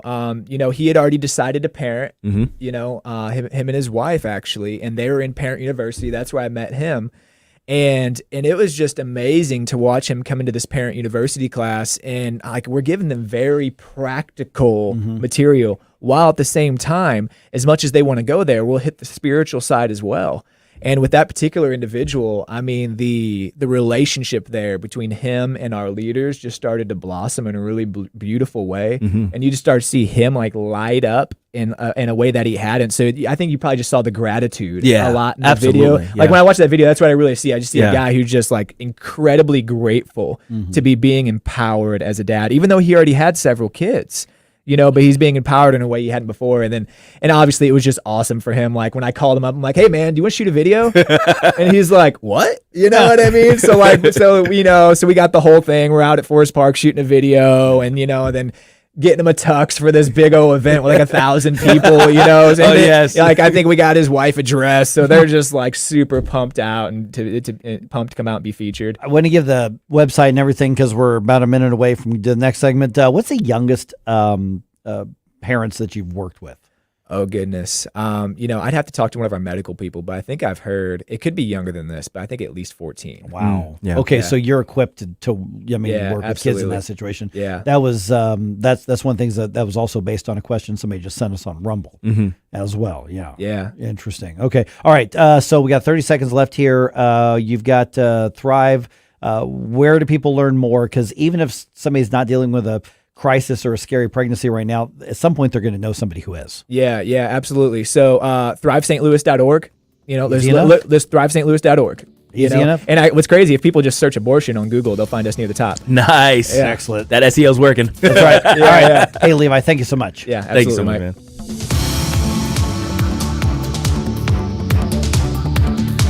When it's important to you, I have it on all day at work. it's on News Talk STL. What is your message to Iran in this moment? The world's leading terror sponsor launching its first direct military assault against Israel. The administration has lost their capability to deter Iran. News, analysis, opinion. Trump faces 34 felony counts of falsifying business records. Number one for live and local conservative talk. Election interference, everybody knows it. 1019 and 94.1 News Talk STL. Stand and Fight with Nick Schroer. Hey everyone, this is Nick Schroer from Stand and Fight every Sunday 8 to 10 p.m. If you need tree removal, storm damage, repairs to trees, tree trimming, pruning, if your bushes are out of control, call River City Tree Service. Free quotes right now, 314-270-8071, 314-270-8071. Professional tree services performed by ISA certified arborists. Request your free quote at rivercitytreeservice.com. Replacing your roof is always a big deal and a big decision. That's why I want you to call my friends, the folks that we've trusted with our homestead, MIike Contracting and Roofing. 636-938-ROOF. That's 636-938-ROOF. They are veteran-owned, over 30 years of experience in the construction and insurance industry. They'll replace 100% of your roof, siding, fascia, and gutters. They'll come to you with a personal consultation. Give them a call anytime that Mother Nature strikes you. 636-938-ROOF. Available 24/7 at MIikeContracting.com. That's MIikeContracting.com. So we finally got the parts for the time machine. Classic Kicks Country is streaming now. Hear all your new country favorites from the 90s. Streaming as it happened in the 90s. Classic Kicks. Download the Classic Kicks app from the App Store. Online at ClassicKicks.com. Or enable the Classic Kicks skill on Alexa. 90s new country streaming now. KLGY HD3 Clayton, K270BW Bellefonte, KNBS Bowling Green. This is News Talk STL at 1019, 94.1, and always streaming at newstalkstl.com. News this hour from townhall.com. I'm Rich Thomason. At a meeting with Saudi Arabia's foreign minister in Riyadh, Secretary of State Blinken says the focus of his meetings with Arab and European officials is the war in Gaza, the plight of civilians there, and the hostages still being held by Hamas in Gaza. The most effective way to address the humanitarian crisis in Gaza, to alleviate the suffering of children, women, and men, and to create space for a more just and durable solution is get ceasefire and hostages home. Meanwhile, anti-Israel protests continue on college campuses around the U.S. More than 275 demonstrators arrested over the weekend. An exchange of gunfire between police and a man in Florida, and it did not end well for the shooter. A man was killed in a shootout that injured 2 Florida deputies. Another example of an incident that shows how dangerous the job of a law enforcement officer is. Boca County Sheriff Grady Judd said law enforcement in Lakeland, Florida had stepped up patrols after a series of car burglaries in one neighborhood. A deputy came upon a man sleeping in a car in Hunt Fountain Park, which was closed. The man claimed to be a sovereign citizen and refused to leave. When backup arrived, 4 deputies and 2 trainees tried to get the man to step out of his car. Judd says that's when the suspect started shooting. He asked for a gunfight. We gave him a gunfight. And he'll never be in another gunfight again. Audio courtesy WFTS. I'm Jennifer King. Sulphur and Marietta, Oklahoma, 2 towns devastated by weekend tornadoes, killed at least 4 people, caused widespread destruction. And checking on Wall Street ahead of this morning's opening bell, the Dow futures 55 points higher. NASDAQ futures are up 73 points. More on these stories at townhall.com. The words you are about to hear are taken from letters sent in by members of the Trinity Debt Management Program. Dear Trinity, today I'm making my final credit card payment. Before I came to you, I was in a constant state of anxiety and panic, but now there is hope for my family's financial future. Working with Trinity made me understand that I'm not alone. You really do help people. Your kindness will never be forgotten. Without Trinity's support, I would not have achieved my lifelong goal of becoming becoming debt-free. We saved a lot on interest and penalties, of course, but the reward was the gift of human kindness. Trinity has carried me through a very difficult time in my life. You're amazing. I used to feel so anxious and hopeless. Now I feel grace and peace. God bless Trinity as you continue to help others become debt-free. If credit card debt has you down, call Trinity at 1-800-990-6976. That's 1-800-990-6976. From the Michael's Flooring Outlet Weather Center. After overnight storms and a few morning showers, clouds break up as we head into the afternoon. Still, could see a pop-up shower or thunderstorm this afternoon, mainly south and east of St. Louis, but it's a low chance. Highs in the mid-70s today. We cleared tonight, and with calm winds, let's watch for some fog development. Could be thick in a few spots early Tuesday, down to 56 for the low. But tomorrow's mostly sunny, fairly warm too, up to 82 Tuesday afternoon. That's your first alert forecast. I'm meteorologist Matt Chambers. This hour of News Talk STL brought to you by Senior Memorial. Give Benjamin Schaefer a call at 314-866-8886 or visit memorialplans.com. Senior Memorial Heritage Protection. Hello, St. Louis. This is Everett Jones of Jones Air and Water Treatment. I know you're ready for some summer weather. While we still have the spring to get through, this is a great time to think about your swimming pools. That's right, now is a great time to save on EcoSmart salt-free, chlorine-free, acid-free pool products. Call now and get 50% off glass-packed media and 15% off all other EcoSmart products. Call now at 636-899-1040, now through the end of April. Does your life insurance plan include living benefits, hearing, diabetic supplies, teledoc service, discounts on urns, caskets, tombstones? Larry Connors here. I suggest you call Benjamin Schaefer at Senior Memorial. Call 314-866-8886 or visit memorialplans.com. Memorialplans.com. Senior Memorial Heritage Protection. St. Louis's new choice for conservative talk. Live and local. I need to know what's going on in my city. News Talk STL. MIike Ferguson. It's a miracle we're not in prison. Gabe Pfeiffer. Are you kidding me? Get up! Get up! Can't you hear the alarm? Get up, St. Louis. Yeah, it's kind of a thing. MIike Ferguson in the morning on News Talk STL. Get up! Get up! This is your cousin.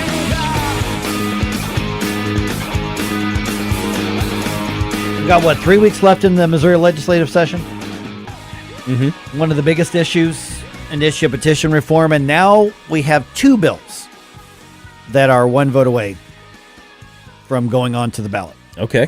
There's good and there's gooder. Oh, really? Yeah. Which one's going to win the face-off? Okay. Let's get the update from Jefferson City on that. Basically what's happening is it's put up or shut up time for Republicans who are saying that they're conservative. Okay, and we're talking initiative petition. Among other things. Okay. So we know who's going to put up. Mm-hmm. It's which ones are going to shut up. Yeah. Yeah. That's the question. All right, 8:06 right now. I'm MIike Ferguson. Got Gabe here. Got Stell here as always. Appreciate Levi coming in from Thrive. It was awesome having him in studio. Every once in a while, and listen, I know that people are like, no, I want to be, angry and let's talk about all the controversial hot takes. And we do that, but every once in a while, let's put everything into a big context as well. When we talk about abortion, we talk about the initiative that's happening right now, the referendum. They're trying to get those signatures. I don't want to defeat that. I don't want to keep it off the ballot because the left is doing it. Right. I want to keep it off the ballot because this is, first of all, it means the death of innocent, human beings. It's evil. And secondly, because of what it does to our entire society. Yes. That's not a Republican or Democrat thing. That's not a conservative or liberal thing. Yeah. Okay. That's a humanity thing. And so that Thrive does that better than anybody I've ever seen. So I was always happy to get Levi in here. Joined now by State Senator Nick Schroer. And Nick, let me start with the initiative petition reform question here. The Senate version and the House version, as I understand it, both of them one vote away. You've got the House version back in the Senate. They've got the Senate version in the House. So without trying to get too wonky with the procedure, basically Republicans have to decide which one, if either of them, is going to go onto the ballot. What's the status of that, and what does that discussion look like? Because I think everybody likes the House version best because it has the only citizens can vote type of stuff that goes with it, whereas the Senate version did not. That was stripped out by some of the, Republicans, I'll use that term. But where is that discussion right now? I mean, do we have a dueling face-off of initiative petition reform bills right now? Well, not necessarily. I think the House version that came over with all the good pieces on preventing any illegal immigrants from voting in elections in the future or now, that does have a poison pill in it. And when you have somebody like me who actually reads these bills, it gets down into the meat of this bill. There is a reverse severance clause in there that would say, we've got in Section 100 in our statutes a severance clause that says if any portion of this bill or portion of this law goes into effect is unconstitutional, the courts can strip that unconstitutional piece out and keep the rest of it in there. What was put on in the House, and a lot of members didn't even see it. They don't even know who put this on as a substitute in the committee process early on in the House, does the exact opposite. If anything in this bill or in this initiative petition would be unconstitutional, the court would have to throw the entire thing out, no matter how small. It could have even been a missed comma. So we're not going with that one. The House ended up putting all of those good provisions that spineless Republicans, so-called Republicans, took out of the Senate version, put it back in there, sent it back to us last week. So we have a great package in front of us, which is the Senate version that includes the non-citizen voting. But ultimately, you're right. I mean, if we don't stop these out-of-state billionaires that are woke, that are far left from injecting their policies into our Constitution, we might as well move to California. Just have no beaches. Morning, Nick. Actually, just to clarify what you were saying there. So the revised Senate version is the one we want to go with. That's the one we want to pressure our lawmakers to sign? That's correct, and it is back in the Senate right now. I know there's some talk. Early on, there was talk that the Democrats were going to filibuster until this thing dies. Mary Elizabeth Coleman indicated she's going to try to get this thing, the nuclear option, so to speak, the previous question where you just shut down the debate and take a vote. And I think ultimately we're probably going to have to do that. And ultimately, if we did it this week, then the Democrats would be the ones filibustering provisions that they love. They're getting a sweetheart deal with another bloated budget that the Senate's going to produce this week. It's insane that we continue spending despite the fact that us families and business owners have to tighten our own belts because of the cost of everything going up. So ultimately, I think we should bring this IP bill back up. I think it has been the number one priority for the Republican Party for several years now. We've seen this coming. We've seen it happen with Medicaid expansion, with so-called Clean Missouri, and the list goes on. We've got bingo. Bingo is in our Constitution. Marijuana is in our Constitution. So we need to take a stand and protect our Constitution. So I would say let's bring the initiative petition back up. If the Democrats are going to filibuster, then they're going to prevent us taking a vote on the FRA, the Federal Reimbursement Allowance, which they love, and the budget. Purely from your gut, from your feel of what's going on there, what's the over-under that we actually get this thing? I'd say as of right now, there's about a 75% chance. There's a 75% chance that this thing actually gets brought back up. And at that point, if it gets brought back up, from the individuals that I've spoken with, and, in the Senate, people will go back on their word. But as of right now, a lot of people have been telling me if this thing gets brought back up and the Democrats don't want to play nice and they don't want to allow this thing to go to a vote, because once we pass it, it still has to pass by a vote of the people. Then they're going to be the ones standing in the way of the so-called democracy that they always want to talk about. So there is a very good chance that it could get PQ'd, move the previous question, if the Democrats want to keep standing on their crybaby pulpit. I'll be really blunt here, Nick. It's not the Democrats I'm worried about. It's procedural games by Republican leadership and some Republicans who want to get credit for saying, "Hey, I voted for it. What else you want from me?" But they didn't do anything to move it through the process with the clock ticking and 3 weeks left. What about some of the usual suspects or even unusual suspects within the Republican caucus? Because let's be honest, money talks. I'll just leave it at that. Look up the MIike reports for yourself, but I'm more worried about the Republicans stalling out than I am the Democrats stopping it. Yeah, and that's going to be the ultimate. I guess the outcome is going to be what we're going to be looking at. Are they going to stand in the way and join with the Democrats to kill this thing with 3 weeks left? And that's why I'm advocating for leadership to bring this up today. We go back in today. This is ripe. It's on the calendar. It's one vote away. We don't have to go through all the procedural mumbo jumbo. It's one vote away. Do you approve what the House just put on this thing and send it to the governor? That's all we need to do. And we've seen in the past few years, there have been Republicans, there have been Democrats that in the past few weeks of session, they have stood up, thrown bombs, and made sure that we gavel out and end session on the Senate side a hell of a lot sooner than the House does. And if that happens, like it did last year, we end up with non-citizen or the ranked choice voting. That goes by the wayside. That was one vote away last year. Tax cuts were one vote away last year.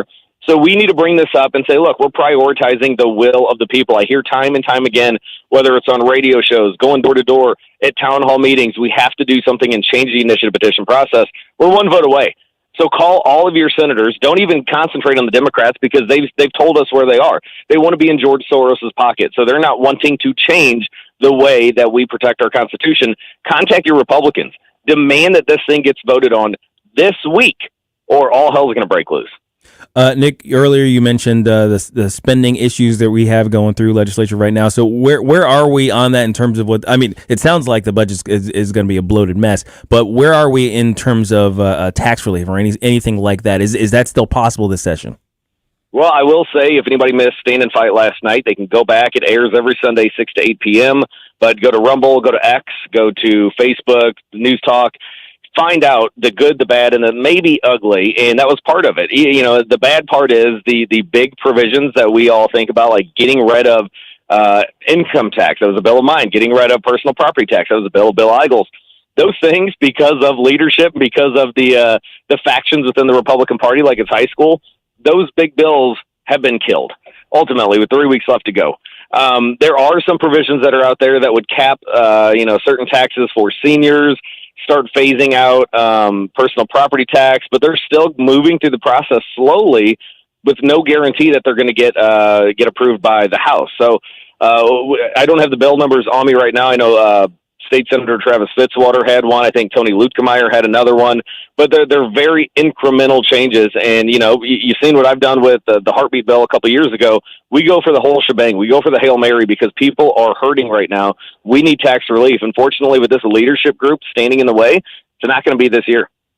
We're visiting with State Senator Nick Schroer, just a minute or so left here, Nick. Let me ask you, switch topics here, about 300 arrests made on college campuses around the country, and about a third of those were in St. Louis. Over 100 pro-Hamas protesters, pro-Palestine, anti-Israeli protesters happening. A lot of elected officials, Democratic elected officials, cheering them on, angry that the police responded and evicted them from trespassing on private property. What's your take on this now coming to St. Louis? We knew there was going to be something eventually, but I didn't expect 100 arrests out of this whole thing. So what's your take on this, and particularly a bunch of elected politicians deciding to get involved in locking arms literally with those people who are supporting Hamas, literally? Well, I think if there was ever a deterrent of needing a 4-year college degree, especially from these big Ivy League institutions, this would be it. You know, saying that you're sending your kids spending hundreds of thousands of dollars to see them become locking arm in arm with people chanting "Death to America," like we saw, I think it was in Dearborn, Michigan. Death to America on college campuses. Death to America with all of these individuals claiming that Republicans are the ones that are bad, that Israel is the ones that are bad. And, you know, last night I played a clip from Ron Paul that was from 2001. And he illustrates my position on this entire mess, all of this spending, all of these wars going on. And it sounds a hell of a lot like the MAGA movement. Look, we don't want to get involved in wars. We don't want to, get involved in these fights that we're going to be spending millions and billions of dollars on. And back in 2001, he was saying the exact same thing that's happening today. We're funding two sides of a war, sending our boys and girls over to harm's way, and we're getting nothing out of it, and we're not even protecting our own border.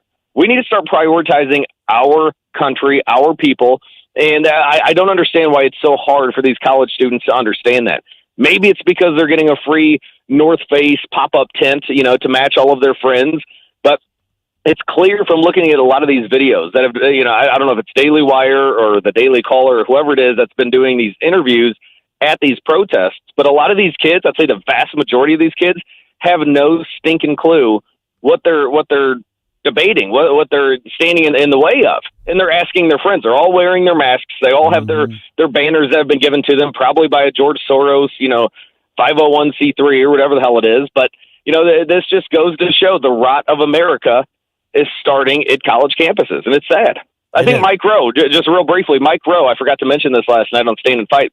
MIike Rowe has a new statistic that Gen Z has been polled on the importance of a 4-year college degree. This used to be a top 3 issue. Out of 50 issues, top 3 issue used to be. Now it's 47 out of 50. People are waking up. All right, State Senator Nick Schroer heading back to the state capitol today. We've already tagged you on the social media website. Where do you want people to connect with you online? Just go to nickschroer.com. It'll link you up to the X, to the Facebook. And if you missed anything from last night, on X and on Rumble and News Talk, find Stand and Fight. It airs every Sunday, 6 to 8 p.m. here on News Talk STL. All right, we'll talk to you again soon, my friend. Thanks. God bless you, boys. Thanks, Nick. All right, 314-912-1019. I'm actually kind of encouraged that the getting a college degree is sliding down the list of priorities, given the state of the academy right now. Yes, stay away from those places. And I say that, we're in a room full of 3 guys who have college degrees, but it's not as important as it used to be at all. For most people. All right, let's dump some news on you here, including some updates from the entire mess at Washington University over the weekend. We'll do that around 8:21 here at 1019 94.1 News Talk STL. For podcast articles and more, find us on newstalkstl.com. Get up. It's MIike Ferguson in the morning. Stop right now. I have had enough of this. Turn my eyes to your indifference. Stop right now before you blow us all away. Hey, I'd like you to get to know Dr. Daniel Cusimano and Dr. Megan Dwyer. Those are dentists and my dental team, along with their dental team at Advanced Dentistry of St. Charles. Whether it's economic value with their dental savings plan and their real concern about giving you value, which is, of course, quality at a great price, or whether it's their personal values, their dedication to absolute precision. I can tell you when I go in and get my treatment there, or just a cleaning, whatever, it's always, I get this feeling it's like laser guided precision. Well, yeah, they have lasers, but they don't do that for everything, of course. It's the right tool for the right job. Whether it is dental implants, whether it's just general dentistry, cosmetic dentistry, and by the way, he can use some Botox in all the right ways for those applications as well. You'll find the greatest of care, the greatest value, delivered with people who have real values, the values we share at Advanced Dentistry of St. Charles. Get to know them by calling 636-978-0226, 636-978-0226, or advanceddentistrynow.com. That's Advanced Dentistry of St. Charles.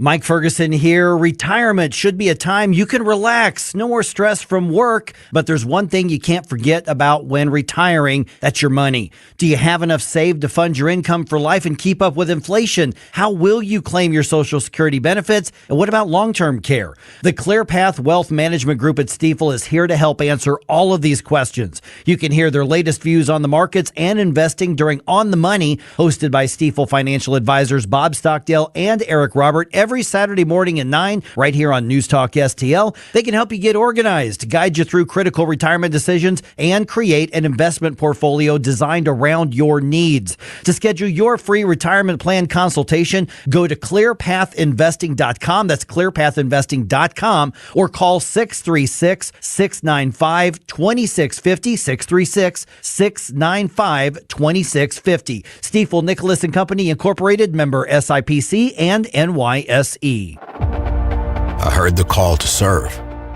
so I answered. I earned a title and discovered my purpose.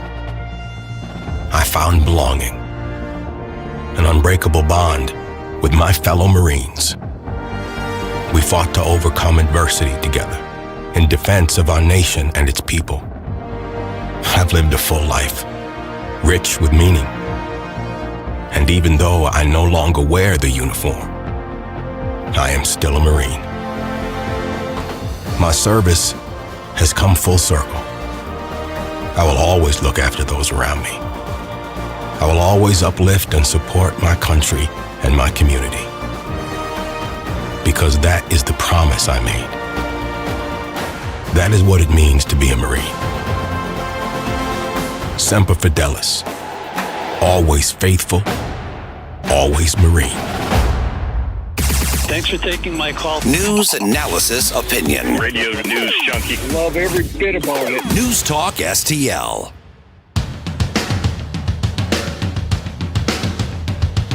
Mike Ferguson in the morning. This is the show that starts my morning every day. Mike, Gabe, Stell, plus don't forget my program, Larry Connors USA, 6 to 8 p.m.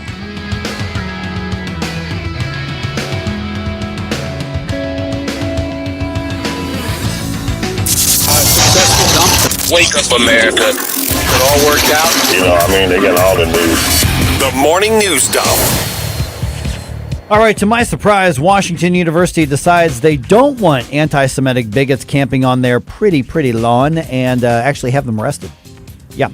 Multiple St. Louis politicians voiced their support for the bigots. Get to that here in a minute. It is official. Red light cameras are on their way back to the city, at least until the courts shut them down again.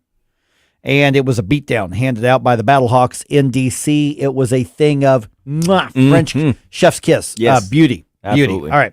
8:23 right now. Gabe Searstell's here. I'm Mike. Over 100 fringe pro-Hamas activists were arrested, and at least 3 police officers were hurt over the weekend at Washington University. With the vocal support of some St. Louis City and county politicians, the activists tried to set up an encampment to protest against Israel. And at one point, they bragged about this. I saw this on their social media accounts. These aren't accusations coming from us right-wingers. The leftists were bragging about this. At one point, they included young children in their human chains. Literally, lock arms, kid. Get ready for the man to come after you, putting children in that situation. Yeah, because, hiding behind, children as human shields is par for the course for people who support organizations like Hamas. Exactly. That's standard. When they did not leave the private property, they were arrested. The left-wing extremists say all of their comrades have been released. Police and prosecutors say charges are pending. And in some point, these charges could include assault. Comrade is the right word. It is. I picked that one on purpose.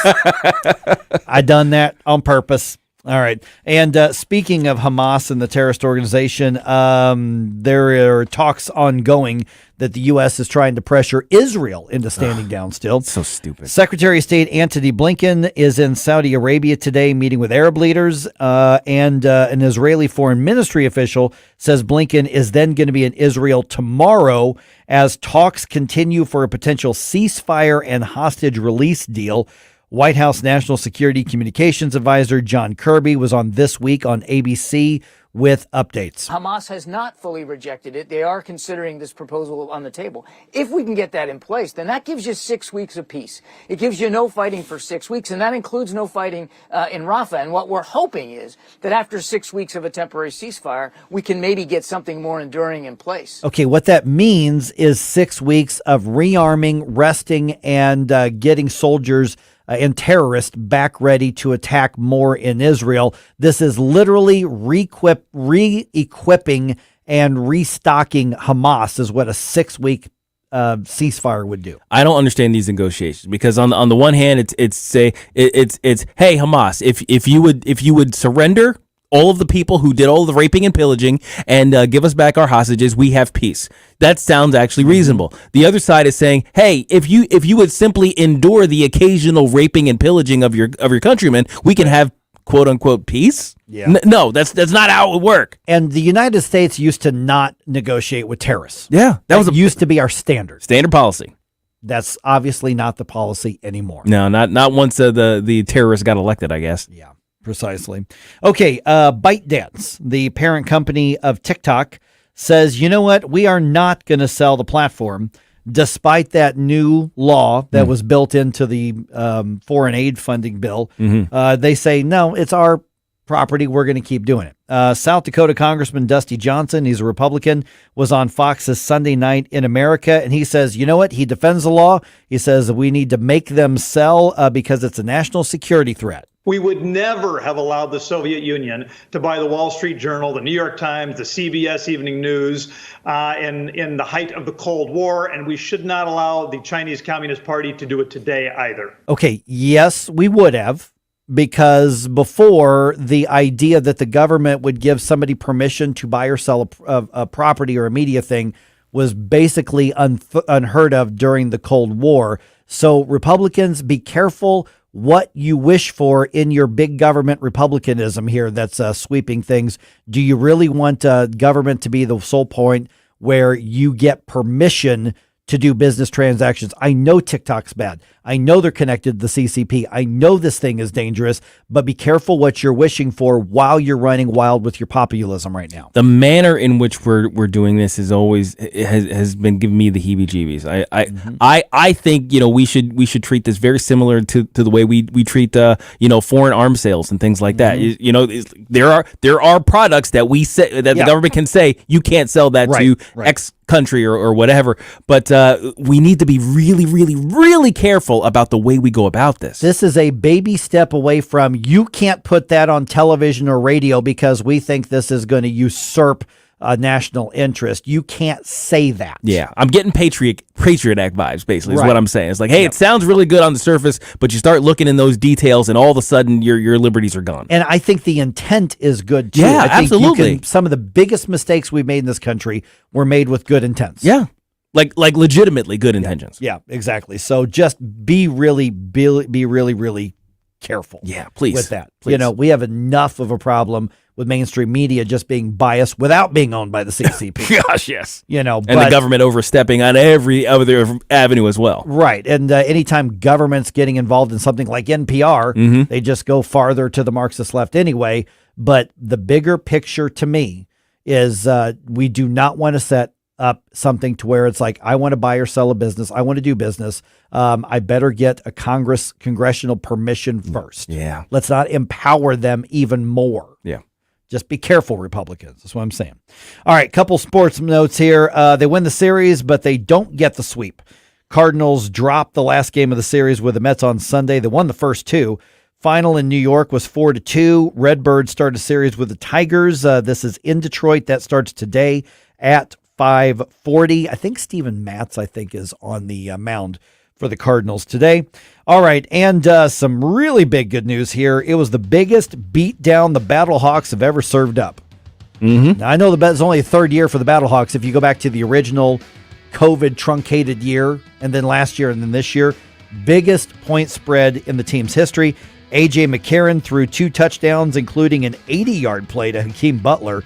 Over 185 passing yards from A.J. He had 213 total yards. He's now halfway through the season. He's already passed for over 1,000 yards on the season. Man. Final score in Washington, Battlehawks 45.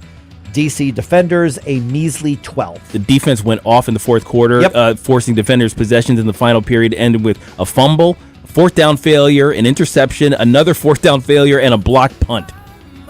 In other words... Yeah. And another thing.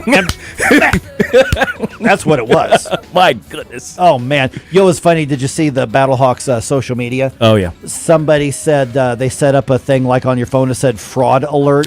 Yeah. It said they say defenders, but look what our defense is like. And they put up a screenshot of a phone that said fraud alert. What are you defending, guys? I'm like, good God, who's doing your social media, Battlehawks? That's brutal, man. Yep. Almost as brutal as the defense was on DC. All right. And I bet AJ was thinking after the game, this is what I came back here for. Yes. Yeah, absolutely. Yes. Without a doubt. Oh, imagine the welcome when they come home next week. Oh, yeah.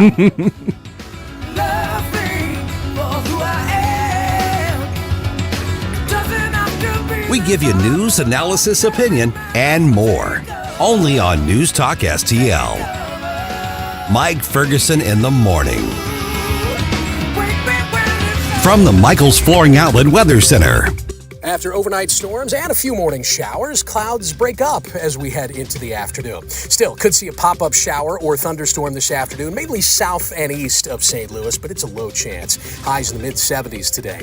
We cleared tonight, and with calm winds, let's watch for some fog development. Could be thick in a few spots early Tuesday, down to 56 for the low. But tomorrow's mostly sunny, fairly warm too, up to 82 Tuesday afternoon. That's your first alert forecast. I'm meteorologist Matt Chambers. South Dakota Governor Kristi Noem bragged about killing her hunting dog, and as a South Dakotan, I'm disgusted. I'm Tommy Lahren. More next. You can host the best backyard barbecue when you find a professional on Angie to make your backyard the best around. Connect with skilled professionals to get all your home projects done well. Inside to outside, repairs to renovations. Get started on the Angie app or visit Angie.com today. You can do this when you Angie that. In her forthcoming book, No Going Back, The Truth on What's Wrong with Politics and How We Move America Forward, South Dakota governor and rumored potential Trump running mate Kristi Noem details a shocking and disturbing incident wherein she shot and killed her 14-month-old hunting dog. When I saw the headline, I thought there's no way this can be true, but then I read the passage and sure enough, it's all right there. Noem wrote about what a bad hunting dog Cricket was and how he wanted to play instead of perform his duties. She also wrote about how she hated the dog and was mortified when he killed a neighbor's chickens. So what did she do? She shot him. The story was supposed to highlight how Noem is unafraid to make hard decisions, and to say that didn't land is a major understatement. As a South Dakotan, as a dog lover, as a decent human being, I am thoroughly embarrassed. I'm Tommy Lahren, and you can watch my show Tommy Lahren is Fearless at Outkick.com. From home improvement to replacement, do-it-yourself electrical projects can be shocking. That's where Grasser Electric can help. They've been lighting up St. Louis for years. From ceiling fans and dimmer switches to repair or replacing your electric. No job is too big or too small for your home or business. Grasser Electric will even install emergency backup generators. So call Grasser Electric today before the sparks start to fly. 636-441-5200 or go to grasserelectric.com. Man, what a great party you're throwing here. This wasp nest is great. Yeah, man, we got about 70 wasps in here. Too bad we can't fit any more wasps in here. It looks like they're having fun outside, stinging all the kids. Oh, man, who just pulled up? Oh, no, it's the pest control company again with those green wheels. They seem to kill every one of my parties. This is Derek, the owner of All Solutions Pest Control. Give us a call today at 636-486-7888. Learn more about our special $67 offer. You can visit us online at allsolutionspestcontrol.com. If a pest-free home is your goal, call All Solutions Pest Control.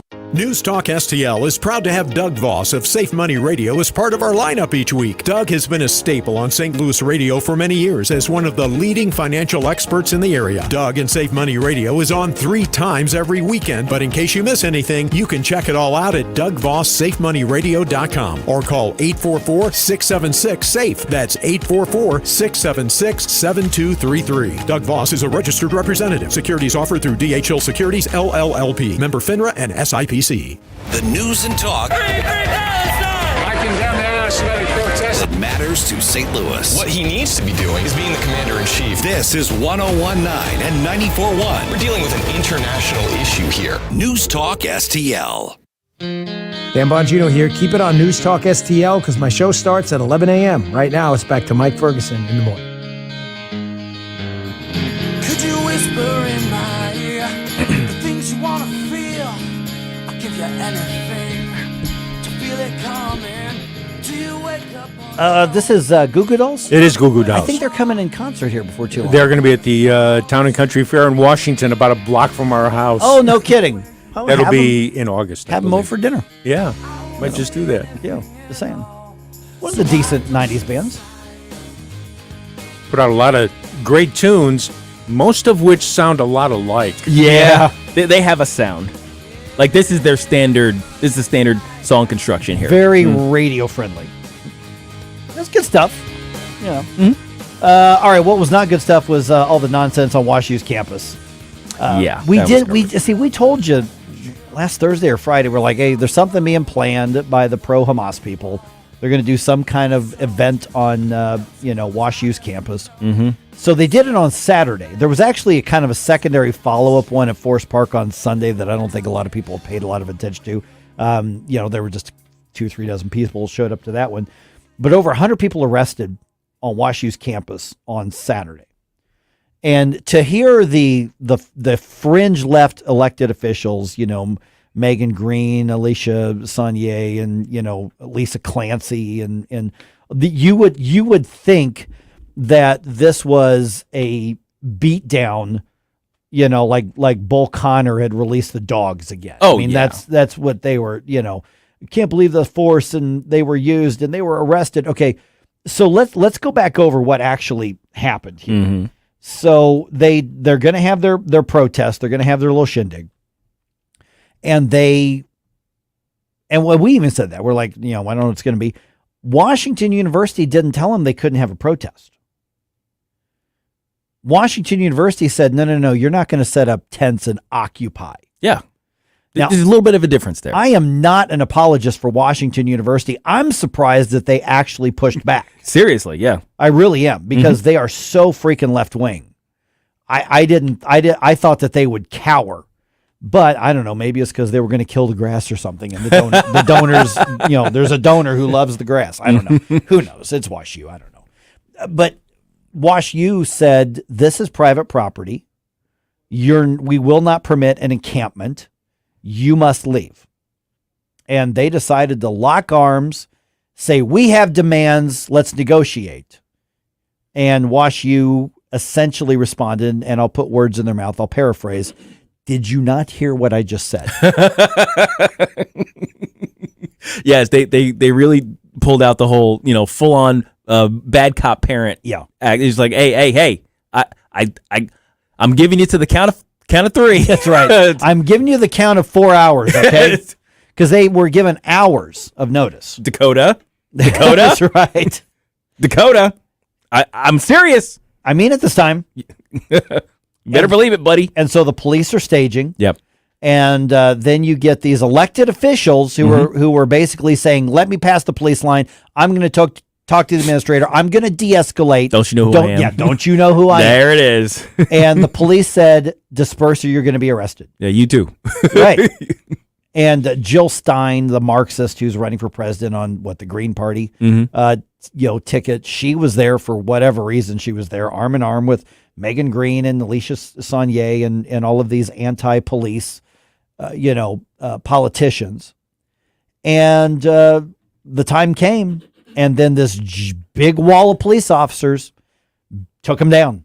Mm-hmm. I mean, and then they were whining and complaining about, they hurt us. They did not have to use that kind of force. Yeah, they did, because you wouldn't leave after you were told to get off the private property. You locked arms and you made it clear you were going to resist. So you're lucky that they didn't get out the tasers and the batons up upside your skull. Yeah. There was. I'm gonna tell on my daughter a little bit here, but early on, she's a youngster, and I told her that she had to go from here to there. Like there's just a simple instruction. They're there, and she wouldn't move, and she just looked at me in this sort of defiant little way, and I was like, I was like, no, you have to, you have to go from there to there. Like, I need you to go there, and she wouldn't move, so that I raised my voice a little bit. That scared the bejeebus out of her. I use what was hence called the daddy voice, that's right. which and that's basically you get a little bit extra volume and a little bit extra bass, and all of a sudden you realize that there is a God. Yeah. And I just simply copied my dad, but she moved and she was crying. She's like, "You didn't have to yell," is what she said, and I said, "You didn't hear me the first 2 times I told you." Yep. And that's basically what he's like. Hey, you didn't have to be so rough on them. You didn't hear them the first time they said move, or you will be moved. There was actually floating around on Twitter a Venmo account to help bail out these. Oh, gosh. It costs like $70,000 a year to go to school at Washington University, but they're begging for bail us out money.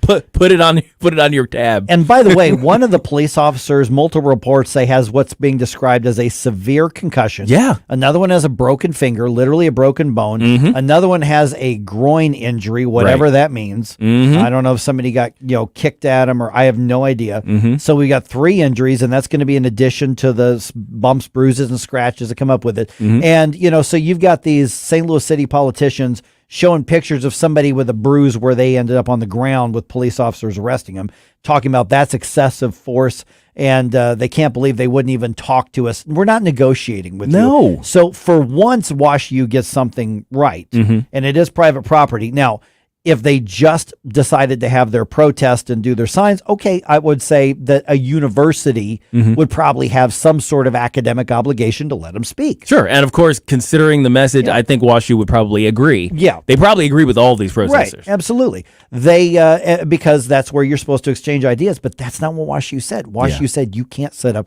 a camp. Right.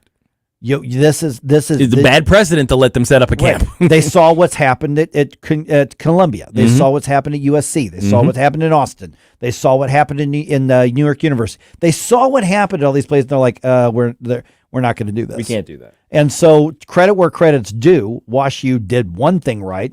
And then you got the politicians. One of them, Alicia Saunier from the St. Louis City Board of Aldermen, or Saunier, however she wants to say it, doing a video mocking the police, mocking the police presence, basically saying we're peaceful. We're sending all these resources out here to take out these peaceful protesters. And there are people being shot and murdered in the city and they can't get a response. Why? Because they're all here. Well, there were people getting shot in St. Louis City because you've defunded the police and you're running a pro-criminal policy. And then she was talking about they say we supposedly have a deficit, a shortage of police officer staffing, which you do, and yet they can send all of these out here. So essentially, she's arguing our illegal activities should be allowed to happen because we've defunded the police. And there's worse illegal activity out there because we've defunded the police. It's so disingenuous and stupid. Yeah, it's ridiculous. Which when I saw that over 100 people were arrested, now how many of them are going to be actually charged? I don't know. There will be some who are charged, but remember, for these far leftists, this is a badge of honor for them. So let them earn it. Yeah. Actually prosecute them. Yeah. Give them a record. Yeah. And since this happened in the county, Wesley Bell, ball is in your court. Yeah, you can do something about this. What are you going to do? I think that there is a shift away from supporting these fringe activists, including them of the Democrats. Let's be honest. These fringe activists are embarrassing to actual old school Democrats. The new squad types. Like Cori Bush put out an absolutely evil statement saying, I stand with the anti-war protesters. They're courageous, etc.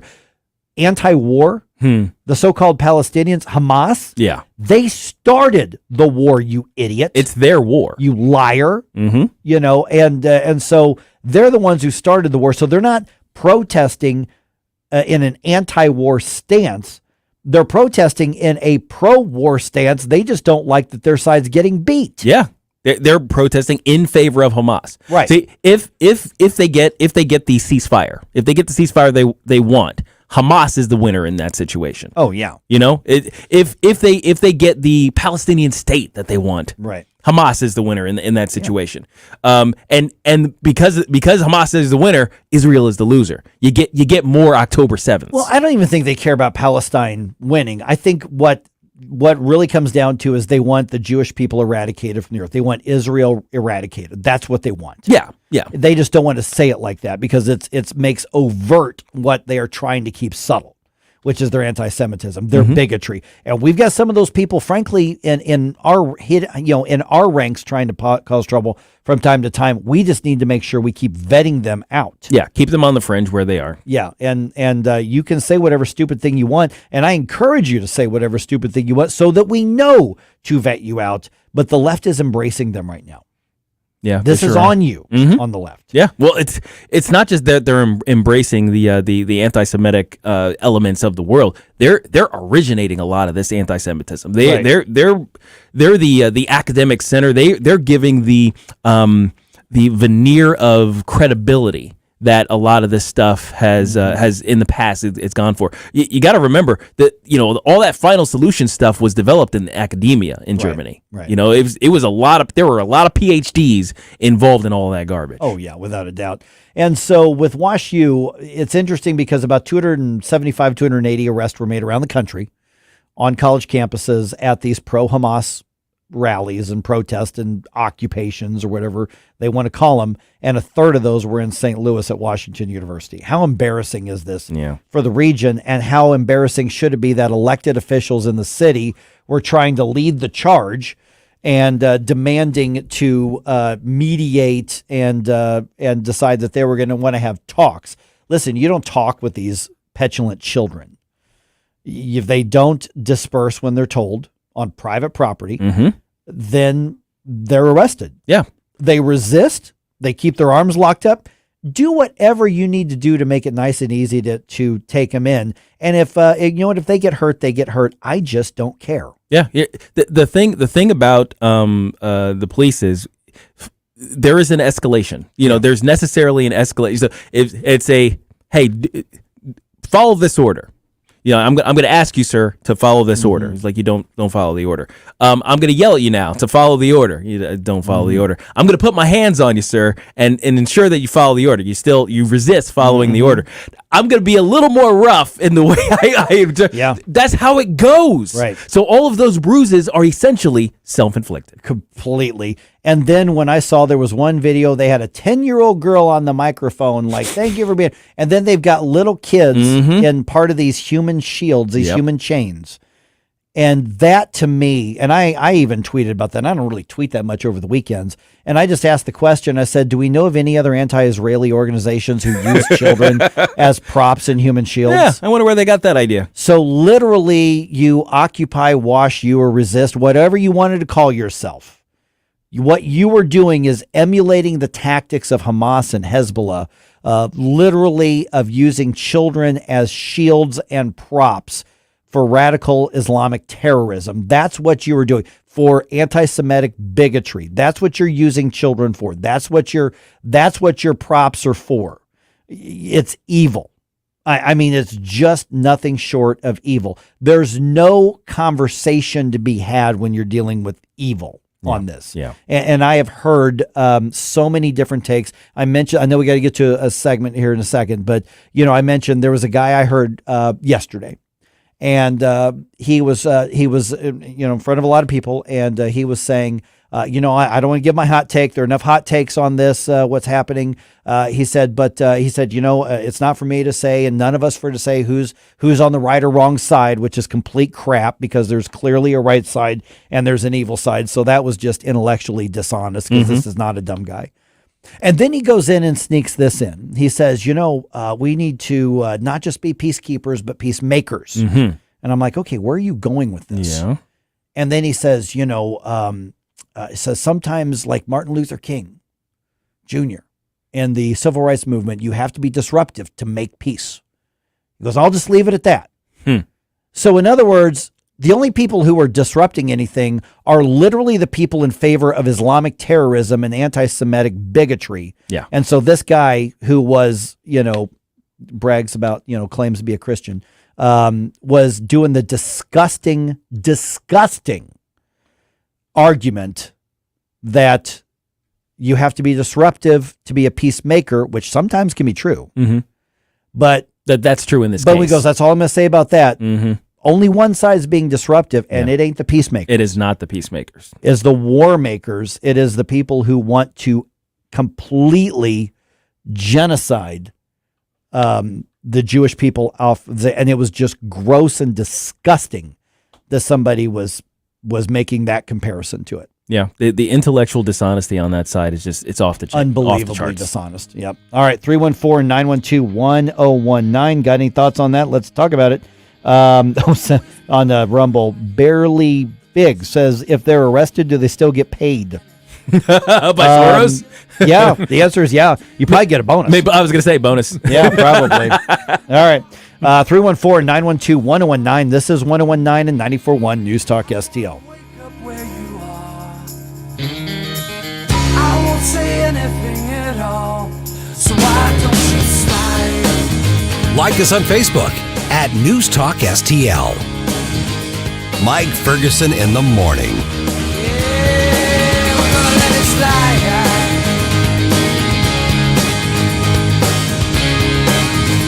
Dreaming of upgrading your outdoor space? STL FenceWorks is the choice for you. Our skilled craftsmen build custom fences from modern vinyl to classic ornamental, fitting your style and budget. Elevate your outdoor living with low-maintenance decks designed to relax and entertain. We choose only top-quality American-made materials, ensuring your project is built to last. Your satisfaction is our passion. With over 50 years of experience, custom designs, and exceptional customer service, visit stlfenceworks.com today. Some days I cover up because of my moderate to severe plaque psoriasis. Now I'm hitting the road with clearer skin thanks to Skyrizi, Risankizumab Riza, a prescription-only 150 milligram injection for adults who are candidates for systemic or phototherapy. With Skyrizi, 3 out of 4 people achieved 90% clearer skin at 4 months. And Skyrizi is just 4 doses a year after 2 starter doses. Don't use if allergic to Skyrizi. Serious allergic reactions and an increased risk of infections or a lower ability to fight them may occur. Before treatment, your doctor should check for infection and tuberculosis. Tell your doctor if you have an infection or symptoms such as fever, sweats, chills, muscle aches, or cough, or if you plan to or recently received a vaccine. Thanks to Skyrizi, there's nothing on my skin, and that means everything. Your doctor today about Skyrizi, the #1 dermatologist prescribed biologic in psoriasis, and visit skyrizi.com or call 1-866-SKY-RIZZI to learn more. Tim Jones and Chris Arps in the afternoon. What new chaos and crises did Joe Biden start over the weekend? We'll discuss at 425 with former U.S. Senator Jim Talent. Red State Headlines at 525 with Susie Moore. Tim Jones and Chris Arps. Weekdays at 4 on News Talk STL. Listen anytime. It happens anywhere. Anywhere. Everywhere. Every day continues to bring more news. With the News Talk STL app. Keep St. Louis's home for conservative talk with you wherever you go. Download the News Talk STL app in the App Store or at newstalkstl.com.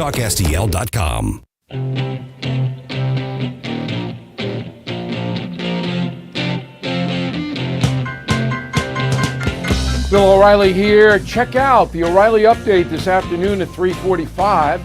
Right now, it's back to Mike Ferguson in the morning on News Talk STL. The conversation on Rumble's gotten a little spicy. Oh, really? Okay.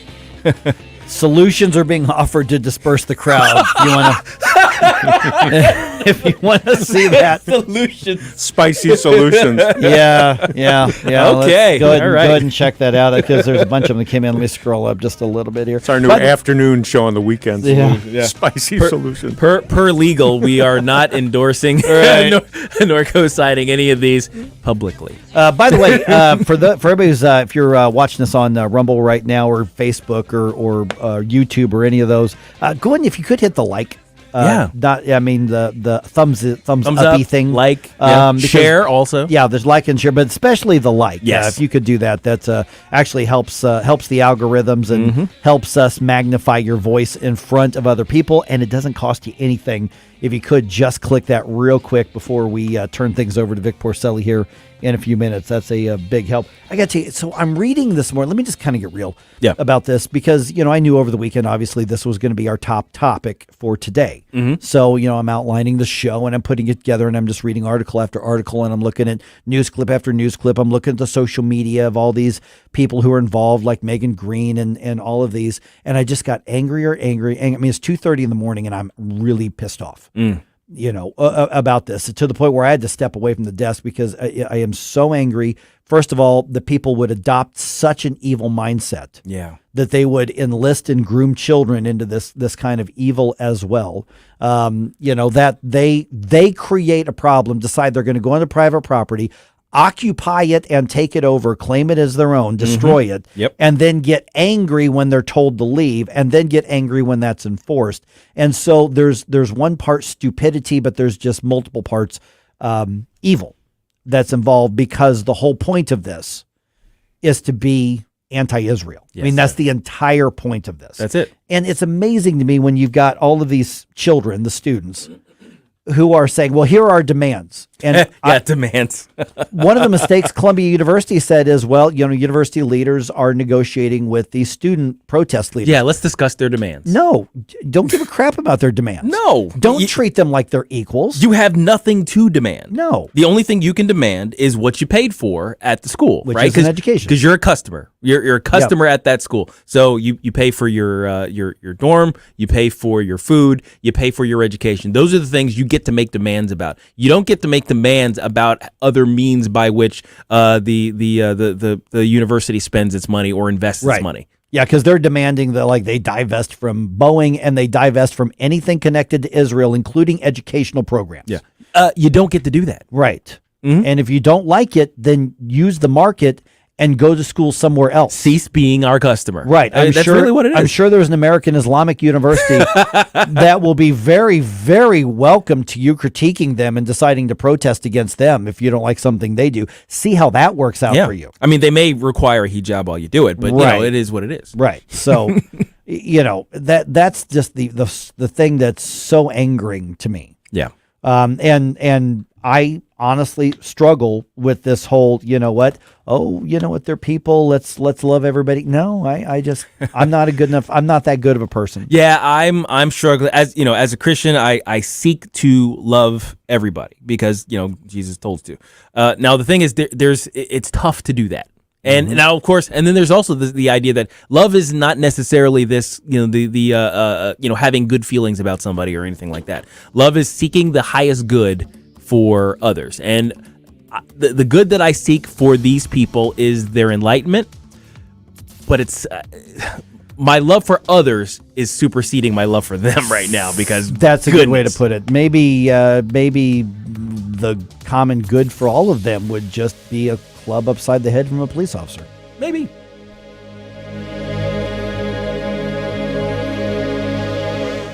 Always be clear where you get your conservative talk. The St. Louis Business Journal is now reporting that liberal billionaire George Soros is the largest shareholder of Odyssey, the parent company of KMOX and 97.1 Talk. Soros' maneuver raises critical questions about the future of media ownership and influence. Money and attention is power. And when he has the money and he controls what's on the radio stations, he's going to be able to control the minds, potentially hundreds of millions of Americans. St. Louis's trusted source and number one for conservative talk. This is News Talk STL.